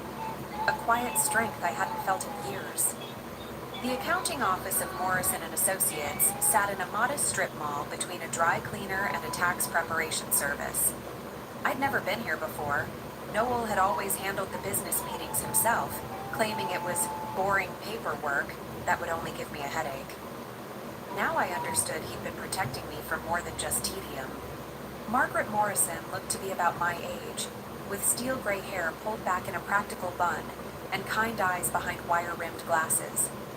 She'd been handling Henderson Construction's books for over 15 years, and her expression when I'd called yesterday had been carefully neutral. "Mrs. Henderson," she said, gesturing to a chair across from her cluttered desk. "First, let me offer my condolences. Noel was a good man and an honest businessman. I'm going to miss our quarterly meetings. Thank you. I wish I could say I knew him as well in business as you did." I settled into the chair, my new bank statements tucked safely in my purse. "I'm trying to understand our financial situation, and the bank mentioned ongoing business income that I wasn't aware of." Margaret's eyebrows rose slightly. "You weren't aware? That's unusual. Noel spoke about you often, and I assumed." She trailed off, seeming to reconsider her words. "Please, I need to understand what's been happening. My son tells me the business was sold years ago and barely covered its debts." "Sold?" Margaret looked genuinely confused. "Mrs. Henderson, Henderson Construction wasn't sold. It was restructured." She turned to her computer, pulling up files. 5 years ago, Noel transferred ownership of the company assets into a trust, the Henderson Construction Trust. You're listed as the primary beneficiary. The room seemed to tilt slightly. "I'm the owner of the construction company? Well, the trust owns it, and you own the trust. It's been quite successful, actually. Your husband was very careful about the contracts he accepted after the restructuring. Smaller jobs, reliable clients, steady income, rather than the boom and bust cycle of larger commercial projects." She printed out several pages and handed them to me. "These are the profit and loss statements for the past 5 years. As you can see, the company has been generating consistent revenue." I stared at the numbers, my hands trembling slightly. The annual profits were substantial, more than enough to explain the regular deposits I'd seen in the trust account statements. "But Noel retired," I said meekly. "He wasn't working anymore." "He stepped back from the day-to-day operations, yes, but he maintained oversight and handled the larger strategic decisions. The actual construction work has been managed by Tom Bradley. I believe you know him?" I nodded. Tom had worked for Noel for over 20 years, starting as a young apprentice and working his way up to foreman. He'd been at the funeral, one of the few people there who'd seemed genuinely grief-stricken. "Tom has been essentially running the company for the past 5 years, Margaret continued. "Noel structured it so that Tom receives a percentage of the profits as a performance bonus, which has kept him motivated and loyal. It's been a very successful arrangement." Why didn't Noel tell me any of this? The question came out as barely a whisper. Margaret hesitated, clearly uncomfortable. "Mrs. Henderson, This might not be my place to say, but Noel was concerned about family pressures. He mentioned that your son had been struggling financially, and that his wife had expensive tastes. Noel worried that if the family knew about the continued business income, there would be expectations and demands that might compromise your future security. The pieces were falling into place with devastating clarity. Every time Wade had asked his father for a loan, every time Romy had made comments about how comfortable we seemed, Noel had been calculating how to help our son without sacrificing my future independence. He was protecting me, I said, the words heavy with realization. He was protecting both of you in different ways, Margaret said gently. The loans he made to Wade over the years were substantial, but they came from the business operating account, not from your personal assets, and he was very careful to document everything properly. She pulled out another file folder. These are copies of all the loan agreements between the business and your son. Noel insisted on treating them as formal business transactions, with payment schedules and interest rates. I opened the folder with shaking hands. Page after page of loan documents, each one signed by both Noel and Wade. The amounts were staggering, tens of thousands of dollars over the past 5 years, supposedly for Wade's various business ventures and investments. Has Wade been making payments on these loans? I asked, though I already suspected the answer. Margaret's expression grew uncomfortable. The payment schedule shows significant arrears. As of last month, the outstanding balance with accumulated interest is approximately $87,000. The number hit me like a physical blow. Wade owed the family business, my business, nearly $90,000, while simultaneously claiming his father had left nothing but debts. What happens to these loan obligations now? I asked.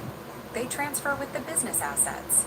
As the new owner of the trust, you have the legal right to demand payment or restructure the terms as you see fit. I thought about Wade and Romy measuring my kitchen, planning their renovations, discussing when they could start showing the house. They were so confident, so certain they deserved everything Noel had built.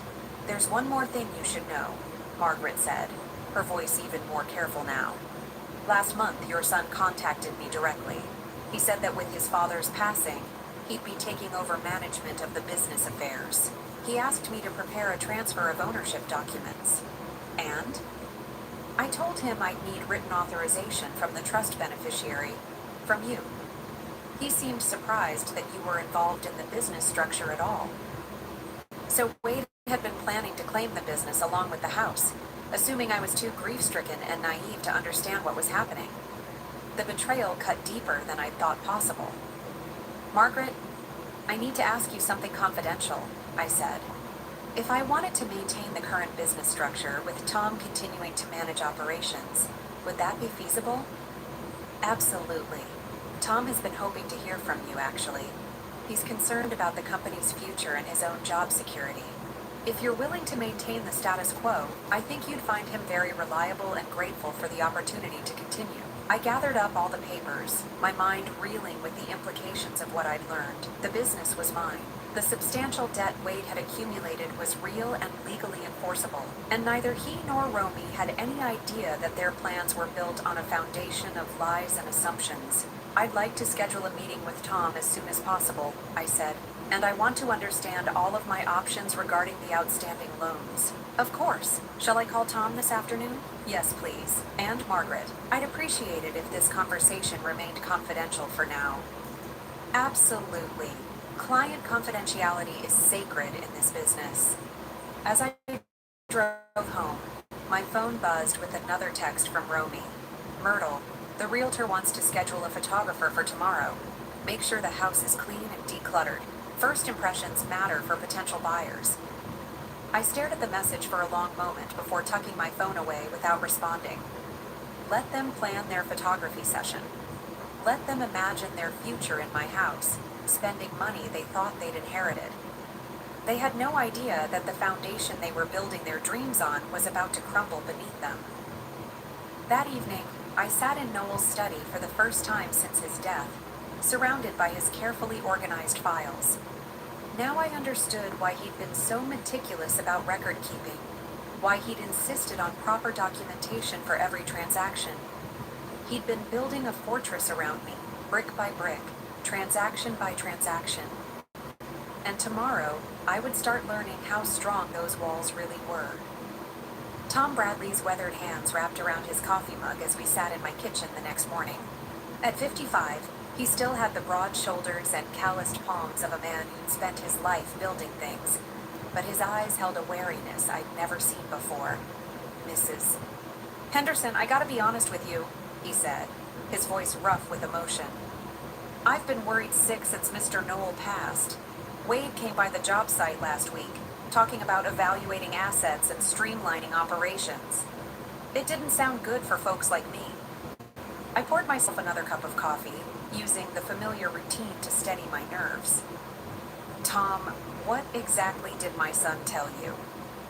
He said the family was going through some financial difficulties, that tough decisions would need to be made about the business.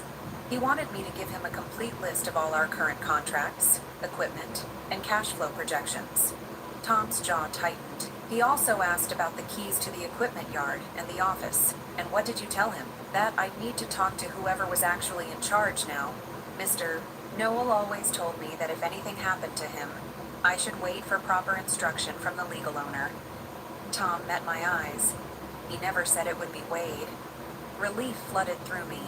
Noel had prepared for this scenario, ensuring that Tom would be a guardian of the business, rather than simply handing it over to anyone who claimed authority. Tom, I need to share something with you, but I need your word that this conversation stays between us for now. His expression grew serious. You have it, ma'am.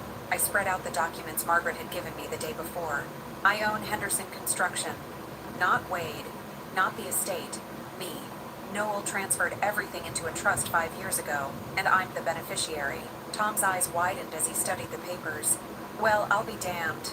Pardon my language, ma'am, but Mr. Noel was always thinking 3 steps ahead. He was indeed, and according to these records, the business has been quite profitable under your management. A flush of pride crossed Tom's features. We've built a good reputation, Mrs. Henderson. Steady clients, quality work, fair prices. Mr. Noel taught me that repeat customers are worth more than any single big score. I want you to continue exactly as you have been, I said, but I need to understand something. Wade has been less than honest about the family's financial situation. Can you tell me about any interactions you've had with him regarding business matters? Tom's expression darkened. There have been several over the years. He'd come around when Mr. Noel wasn't there, asking about cash flow, wanting to know about upcoming payments from clients. A couple times he suggested that maybe the business could help him out with some temporary funding for investment opportunities. And what did you tell him? That he'd need to talk to his father. I'm not stupid, Mrs. Henderson. I could see what was happening. Tom's voice grew harder. Last year, he actually showed up at the bank the same day we deposited a big payment from the Morrison office building project. Just coincidence, he said, but he was mighty interested in talking to the teller about the deposit. My stomach clenched. Wade had been monitoring the business income, probably trying to time his requests for loans to coincide with maximum available cash. Tom, I want to ask you something, and I need complete honesty. Do you think Wade understands how much money has been flowing through this business? Tom was quiet for a long moment, considering. I think he knows it's more than your family let on, but I don't think he knows the full extent. Mr. Noel was very careful about keeping business and personal finances separate, at least on paper. What do you mean? Well, your husband was smart about it. When Wade would ask for help, Mr. Noel would tell him the business was struggling, that margins were tight, but then he'd find a way to help anyway, usually as a loan from the business account rather than from his personal funds. Tom pulled out his own small notebook, worn from years of use. I keep track of everything, Mrs. Henderson. It's a habit Mr. Noel taught me. According to my records, Wade has received payments totaling about $93,000 over the past 5 years. The number was even higher than what Margaret had shown me. Payments? Not loans? That's what I mean about Mr. Noel being smart. He'd structure them as loans on paper, with payment schedules and everything. But he never actually enforced the payment terms. Wade would miss a payment, and Mr. Noel would just let it slide. So Wade thinks he owes nothing. Wade acts like he owes nothing, Tom corrected. Whether he really believes it or just pretends to believe it, I can't say. As if summoned by our conversation, I heard a car door slam in the driveway. Through the kitchen window, I could see Wade's Honda Pilot parked behind Tom's work truck. "That's my son," I said quietly. "I don't want him to know we've been talking about business matters."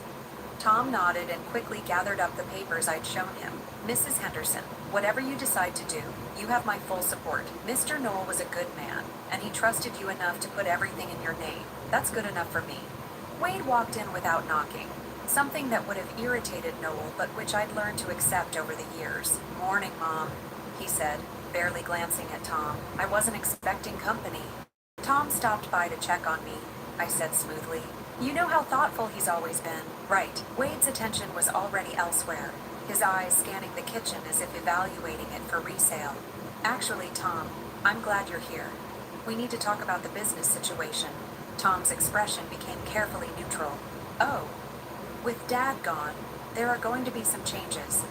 The family needs to make some practical decisions about assets and ongoing obligations."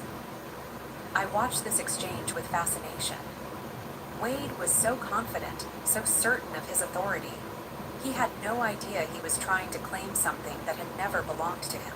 "What kind of changes?" Tom asked. "Well, we'll need to evaluate whether it makes sense to continue operations, or if it would be better to liquidate assets and settle any outstanding debts." Wade's tone was casual, as if he were discussing what to have for lunch. "I see. And who's making these decisions?" Wade blinked, clearly not expecting the question. "The family, of course. I'll be handling Dad's business affairs going forward." "Will you now?" Tom's voice was carefully neutral, but I caught the slight emphasis on "you." "Mom, you might want to make some fresh coffee," Wade said, dismissing me as he always had when important conversations were taking place.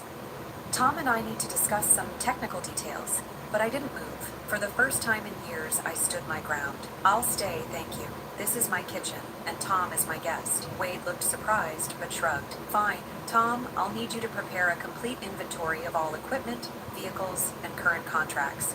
I'll also need access to the business accounts so I can assess the financial situation." "I'd be happy to help with that," Tom said carefully. "Who should I coordinate with regarding authorization for account access?" "With me, obviously. And you have the legal authority to access Henderson construction accounts because—" Wade's confidence wavered slightly. "Because I'm Noel Henderson's son and heir." "I see. And do you have documentation showing that you're authorized to act on behalf of the business?" The kitchen fell silent, except for the ticking of the old clock above the sink. Wade's face was reddening, and I could see him struggling between irritation and uncertainty. "Look, Tom, I don't think you understand the situation here," Wade said, his voice taking on the condescending tone he used when he felt challenged. "This isn't a hostile takeover. I'm trying to clean up Dad's affairs and make sure everyone gets taken care of. But I can't do that if you're going to make things difficult." "I'm not trying to make things difficult," Tom replied evenly. "I'm just trying to understand who I'm supposed to be taking orders from. Your father was very clear about proper procedures and documentation." Wade turned to me, clearly expecting support. "Mom, explain to Tom that I'm handling Dad's business matters now." I looked at my son, this man who was planning to sell my house out from under me, who had accumulated nearly $90,000 in debt while claiming his father left nothing behind, and made my choice. "Actually, Wade, I think Tom is right to ask for proper documentation," I said quietly. "Your father was always very careful about these things." Wade stared at me as if I'd grown a second head. "What are you talking about?" "I'm talking about making sure everything is handled properly and legally. Surely you can understand the importance of that." For the first time since this conversation began, Wade looked uncertain, and watching that uncertainty creep across his features, I felt something I hadn't experienced in years: power. The phone call came at 7 in the morning, 3 days after my confrontation with Wade in the kitchen. I'd been expecting it. You can't question someone's assumed authority without consequences, especially when that someone is used to getting his way. "Mom, we need to talk. Now." Wade's voice was tight with barely controlled anger. "Romy and I are coming over. It's rather early, don't you think?" "This can't wait. We'll be there in 20 minutes. The line went dead before I could respond. I took my time getting dressed. choosing a navy blue dress that Noel had always said made me look dignified. If this was going to be a confrontation, I intended to face it properly. They arrived exactly 20 minutes later, Romy's heels clicking aggressively on the front porch. I opened the door before they could knock, maintaining the small advantage of being the hostess in my own home. "Good morning," I said pleasantly, as if this were a social visit. Romy pushed past me into the living room, her designer purse clutched like a weapon. Wade followed, his face grim. They both remained standing, positioning themselves between me and the door in what I recognized as an intimidation tactic. "Mom, I don't know what kind of game you think you're playing," Wade began. "But Tom Bradley called yesterday and said he can't provide me with business information without proper authorization. What did you tell him?" I settled into Noel's favorite armchair, the one with the best view of the room. "I told him to follow proper procedures. Your father would have expected that." "Proper procedures?" Romy's voice was shrill. "Wade is Noel's son and heir. What more authorization does anyone need? Legal authorization," I said calmly. "The kind that comes with actual ownership." Wade's eyes narrowed. "What are you talking about? Dad's will leaves everything to the family. I'm the executor, which means I handle all the assets until probate is settled." "Actually, Wade, that's not quite accurate." I reached for the folder I'd placed on the side table, the one containing all the documents Margaret Morrison had given me. Wade and Romy both tensed as I opened it.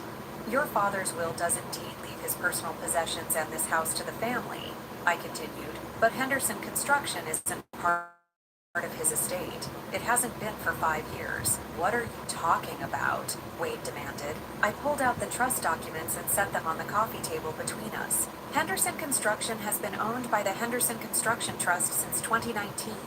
I am the sole beneficiary of that trust." The silence that followed was deafening. Romy reached for the documents first, her manicured fingers shaking as she scanned the legal language. Wade read over her shoulder, his face growing pale. "This is impossible," Romy whispered. "You don't know anything about business. You never even balanced a checkbook." "You're right, I didn't. Your father handled all of that, but apparently he understood things about our family situation that I was too naive to see." Wade sank onto the sofa as if his legs had given out. "But the business was struggling. Dad always said margins were tight, that there was barely enough to keep operations running. The business has been quite profitable, actually. Here are the financial statements for the past 5 years. I handed him another set of papers. Watching Wade's face as he processed the numbers was like watching someone realize they'd been playing chess while everyone else was playing checkers. "These profits," Wade's voice was barely audible. "Where did this money go?" "Some of it went to you, Wade. Quite a lot of it, actually." I pulled out the loan documentation. $87,000 over 5 years, to be precise. Romy grabbed the loan papers, her eyes scanning frantically. "These say loans. Wade, you told me those were gifts.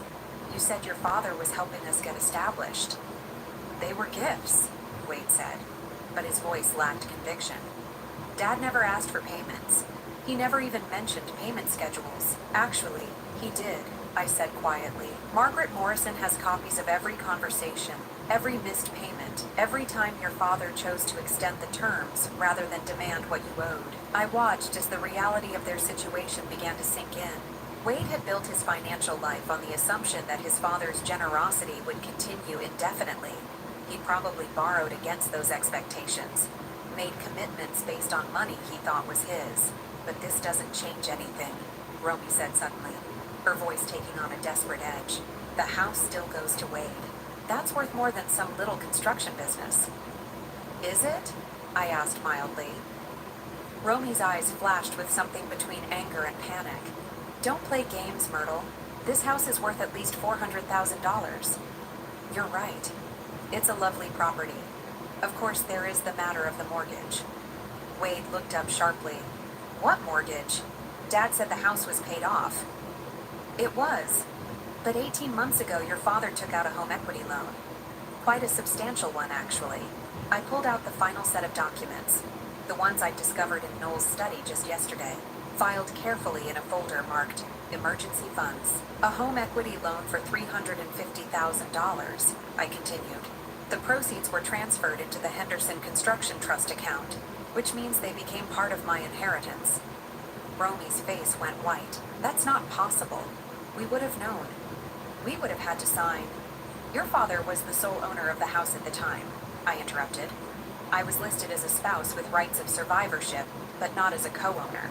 He didn't need anyone else's signature. Wade stared at the loan documents like they were written in a foreign language.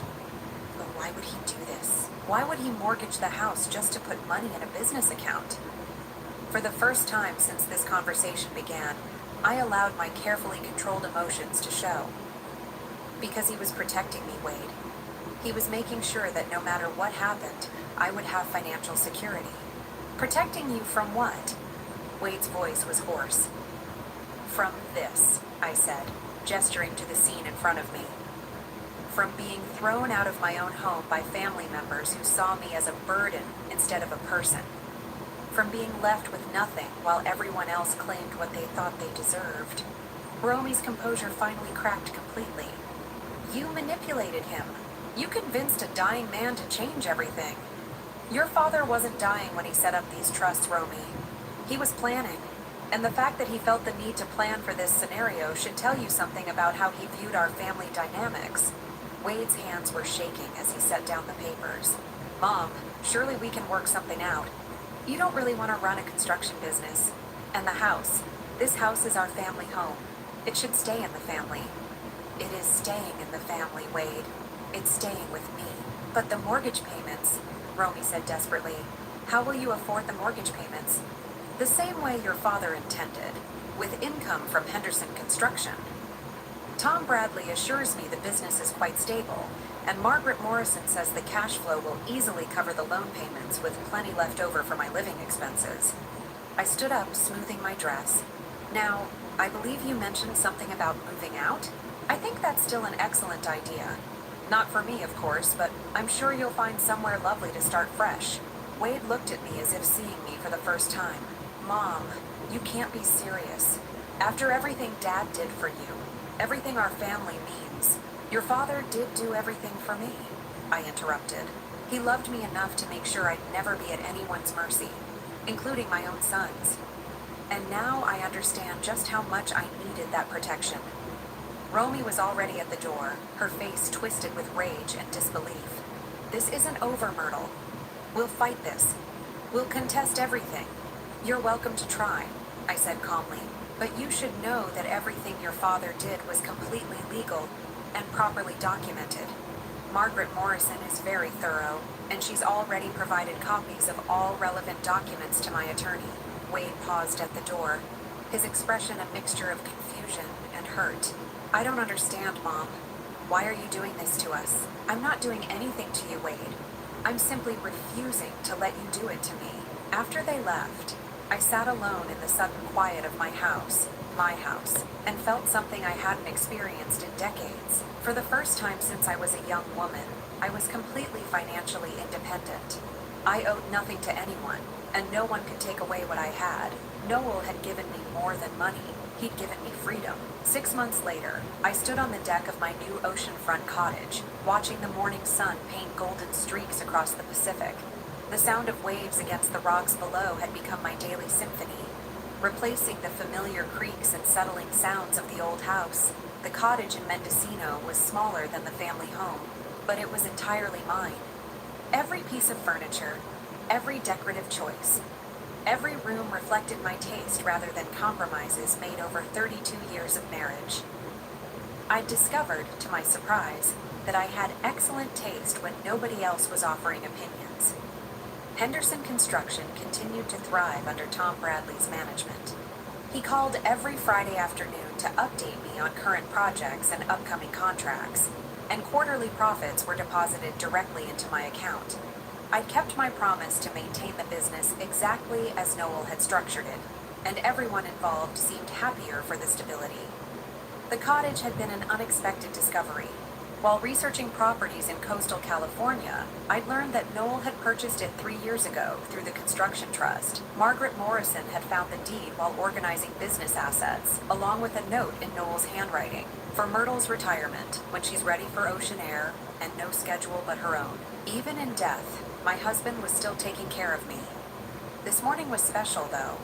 My lawyer was coming by to finalize the last piece of business from my old life. Wade and Romy had indeed tried to contest the trust arrangements, hiring an expensive attorney who specialized in elder law and financial exploitation cases. It hadn't gone well for them.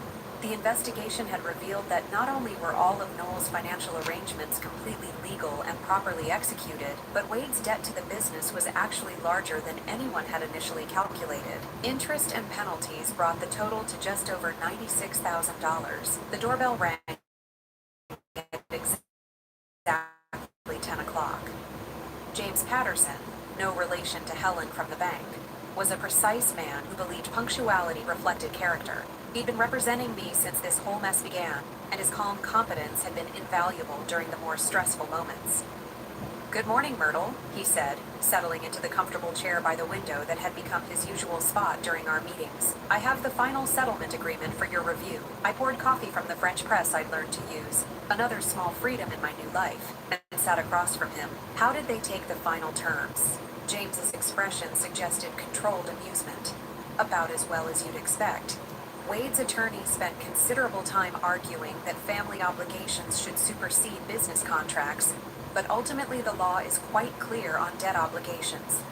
He handed me the settlement documents. After 6 months of legal wrangling, Wade and Romy had agreed to terms that acknowledged the full debt and established a payment plan that would take them 8 years to complete, assuming they never missed a payment. They tried once more to negotiate a family forgiveness clause. James continued. "Wade actually broke down in the final meeting, claiming that you were destroying your relationship with your only son over money. And what did you tell them?" "I reminded them that I was representing your financial interests, not your family relationships. Though I may have mentioned that most mothers don't have to sue their children to collect legitimate debts. The settlement also included a provision that particularly satisfied me.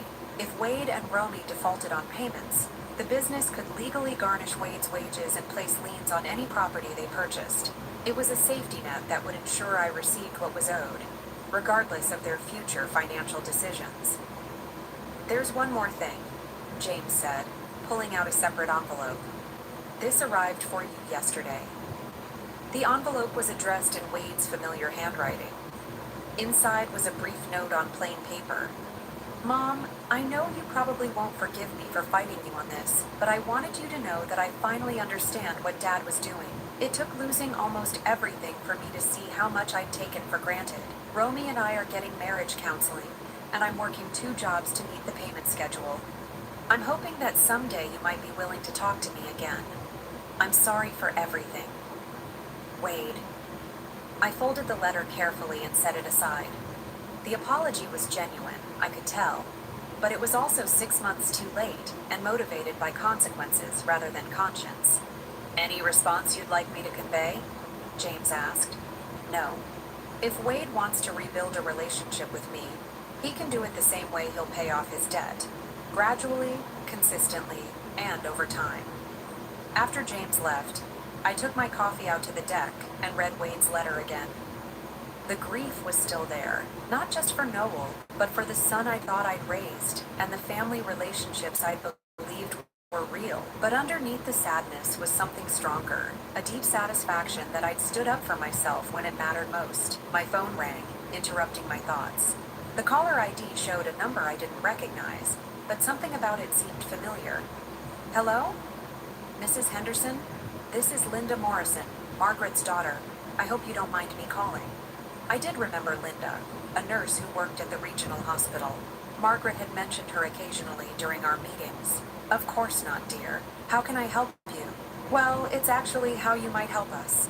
Mom told me about your situation, about how you had to rebuild your life after family difficulties. I'm starting a support group for women who've had to deal with financial manipulation by family members, and I wondered if you might be willing to share your experience." The request caught me off guard. I'm not sure I'd know what to say. "You'd be surprised how many women find themselves in similar situations.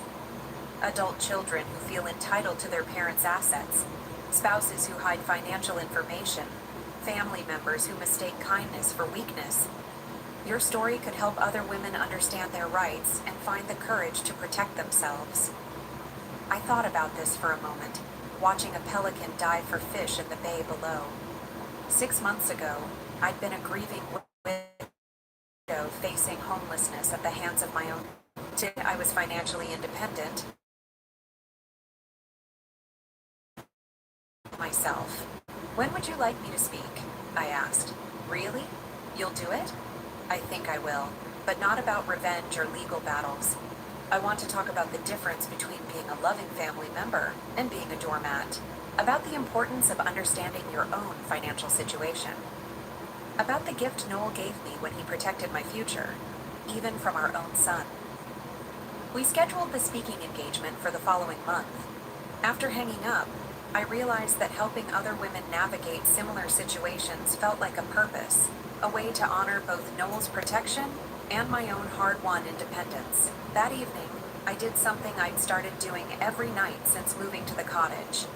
I sat on my deck with a glass of wine and watched the sunset, taking time to appreciate the simple fact that this view, this peace, this freedom was entirely mine. No one could take it away from me. No one could vote me out of my own life. No one could decide I was disposable. The cottage was quiet except for the ocean's rhythm and the distant call of seabirds settling in for the night. Tomorrow, I would tend to my garden, maybe drive into town for lunch at the little bistro where the owner always saved me the table by the window. Simple pleasures that belonged entirely to me. Wade's debt would be paid eventually, whether he managed it responsibly or the business had to garnish his wages. The legal settlement ensured that justice would be served regardless of his choices. But the real victory wasn't financial.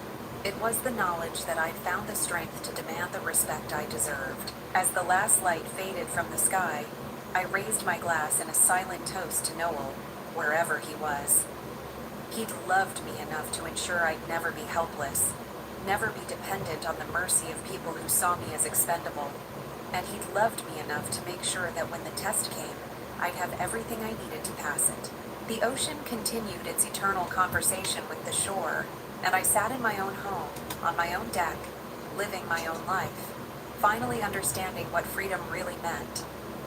It meant never again having to beg for a place at a table that should have been mine by right. It meant peace. Now, I'm curious about you who listened to my story. What would you do if you were in my place? Have you ever been through something similar? Comment below. And meanwhile, I'm leaving on the final screen 2 other stories that are channel favorites, and they will definitely surprise you. Thank you for watching until here.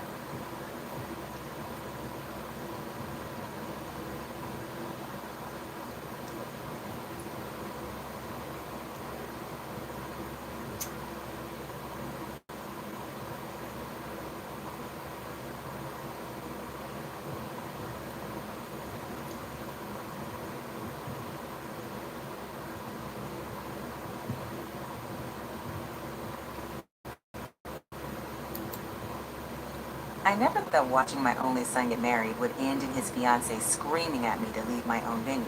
"You're not welcome here," Emma hissed, her manicured fingers stabbing the air. "You've done enough damage. Leave." The laughter and music stopped. Every pair of eyes turned to me. I froze, clutching my purse, the same one carrying the $50,000 check I wrote to fund this entire wedding.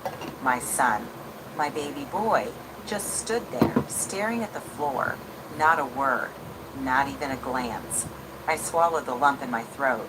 Don't cry. Don't give her the satisfaction. As I walked out past rows of guests pretending not to stare, I felt something break inside me. I paid for everything. The dress, the flowers, the venue, and they tossed me out like garbage. I sat in my car in the darkened parking lot. The memory of Emma's voice, sharp and dripping with venom, replayed in my mind like a cruel loop. "You're not welcome here." The worst part wasn't Emma. It was Ryan, my son. He had stood there like a stranger, his eyes fixed on the floor, too cowardly to even defend me. My phone buzzed in the cup holder, lighting up with text after text. "Why did you leave? Are you okay? Don't make a scene, Colleen." Not one message asking what they had done to me. Not one person taking my side. A sob rose in my throat, but I swallowed it down. I wouldn't cry for them. Not tonight. Instead, I let the anger rise and harden inside me, solid and cold like steel. They thought I was weak because I stayed quiet. They thought they could humiliate me and still enjoy the fantasy wedding I'd built for them. No more. I grabbed my phone with shaking hands and pulled up the email from the wedding planner. My thumb hovered over her contact for a moment. Then I took a deep breath and hit call. The line rang twice before she answered, her voice chipper and professional. Hi, Colleen. I was just going over the final details for tomorrow. I'm canceling everything, I said flatly. There was a pause on the other end. I'm sorry? I said cancel everything. The venue, the vendors, the payments. I'm pulling out. Colleen, the contracts are under your name. But are you sure? This is so last minute. I'm sure. If I'm not welcome at this wedding, neither is my money. By the time I pulled into my driveway, my hands had stopped shaking. The anger had settled into something sharper. Determination. They wanted me gone? Fine. But they would learn, painfully, that this entire fantasy was built on my back. I sat at my kitchen table, flipping through the neatly labeled wedding binder I'd created for Ryan and Emma. Each tab was a reminder of my generosity. Venue, caterer, florist, photographer, entertainment. They had contributed nothing but Pinterest boards and entitled attitudes. Every invoice, every contract, every signature, mine. I picked up the phone and started dialing. First, the venue. Hi, this is Colleen Meyer. I'm the contract holder for the Myers-Whitaker wedding tomorrow. Yes, of course. We're all set to... I'm canceling. Effective immediately. There was a long pause. Ma'am, are you sure? There's a substantial cancellation fee. That won't be necessary. I'm the one who paid the deposit, and I'm within my rights under the contract. Silence. Then a cautious reply. Understood. We'll process the termination. Click. Next, the florist. The same routine. Then the caterer. Then the photographer. Each time, I felt my spine straighten a little more. With every call, the picture became clearer. Ryan and Emma hadn't just wanted my support. They'd expected it. The wedding wasn't theirs. It was mine. Paid for, arranged, and held together by me. And if I wasn't welcome, neither was my money. As I ended the last call with the band, I allowed myself a small, cold smile. Tomorrow, they'd wake up thinking they were heading into their fairy tale. But there would be no flowers, no food, no music, nothing but the wreckage of their own entitlement. The house was silent except for the soft click of my mouse as I scrolled through my emails. I opened the PDF attachments one by one. Venue agreement, catering contract. Band writer. Each line carried my name, my signature, my billing address. They loved my money more than me, I thought bitterly. Weeks ago, Emma had insisted, we'll pay you back for half, I promise, as soon as Ryan gets his promotion. That promise felt laughable now. I clicked open the florist's contract and scanned the fine print. Cancellation by the client results in a forfeiture of the deposit. But I was the client, not Emma, not Ryan. A surge of vindication coursed through me. They couldn't call these vendors and magically reinstate anything.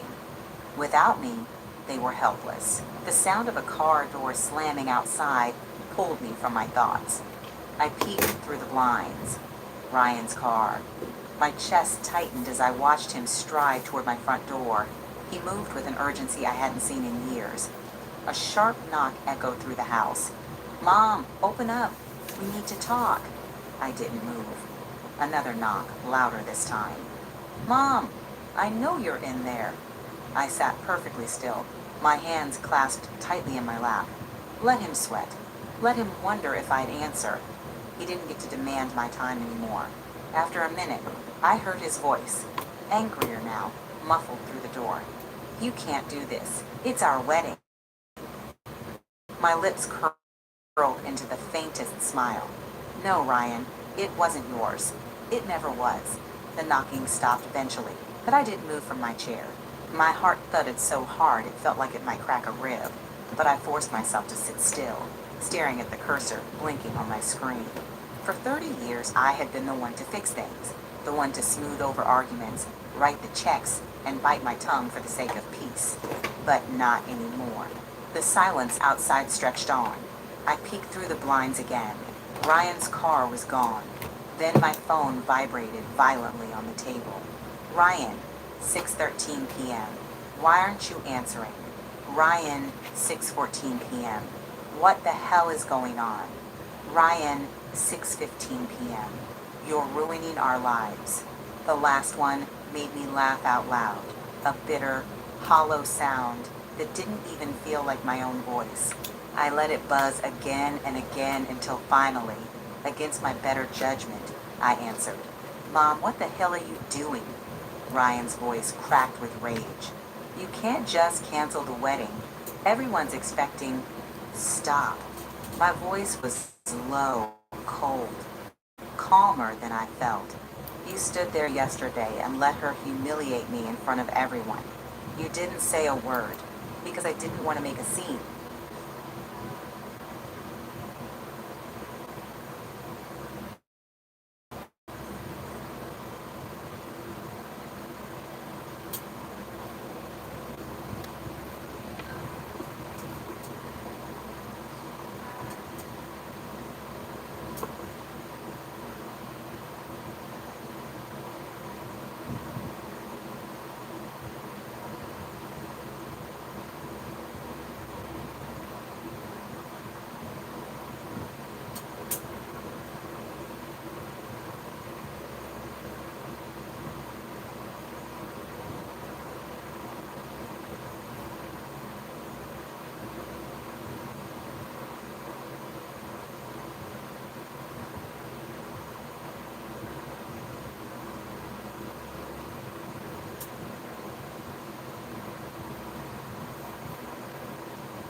Mom, listen. Emma was upset, but she didn't mean it like that. You're overreacting. Overreacting? I snapped. I paid for everything, Ryan. The venue, the food, the music, all of it. And you let her treat me like an unwanted guest. It's our wedding, he shouted. No, I said evenly. It was my gift, and now it's gone. Mom, please, you can't do this. We'll lose the venue, the vendors. Emma's in tears right now. She should have thought about that before she threw me out of my own event. A beep interrupted our tense silence. Another message flashed across my screen. Emma, 6:18 p.m. You bitter, jealous old woman. You've always hated me. Emma, 6:19 p.m. I can't believe you're ruining Ryan's life out of spite. Emma, 6:20 p.m. Stay away from us. You're toxic. My lips pressed into a tight line as I read them. Did you see the text she's sending me? I asked Ryan. She's just upset, he muttered. You mean she's showing her true colors? Mom? Goodbye, Ryan.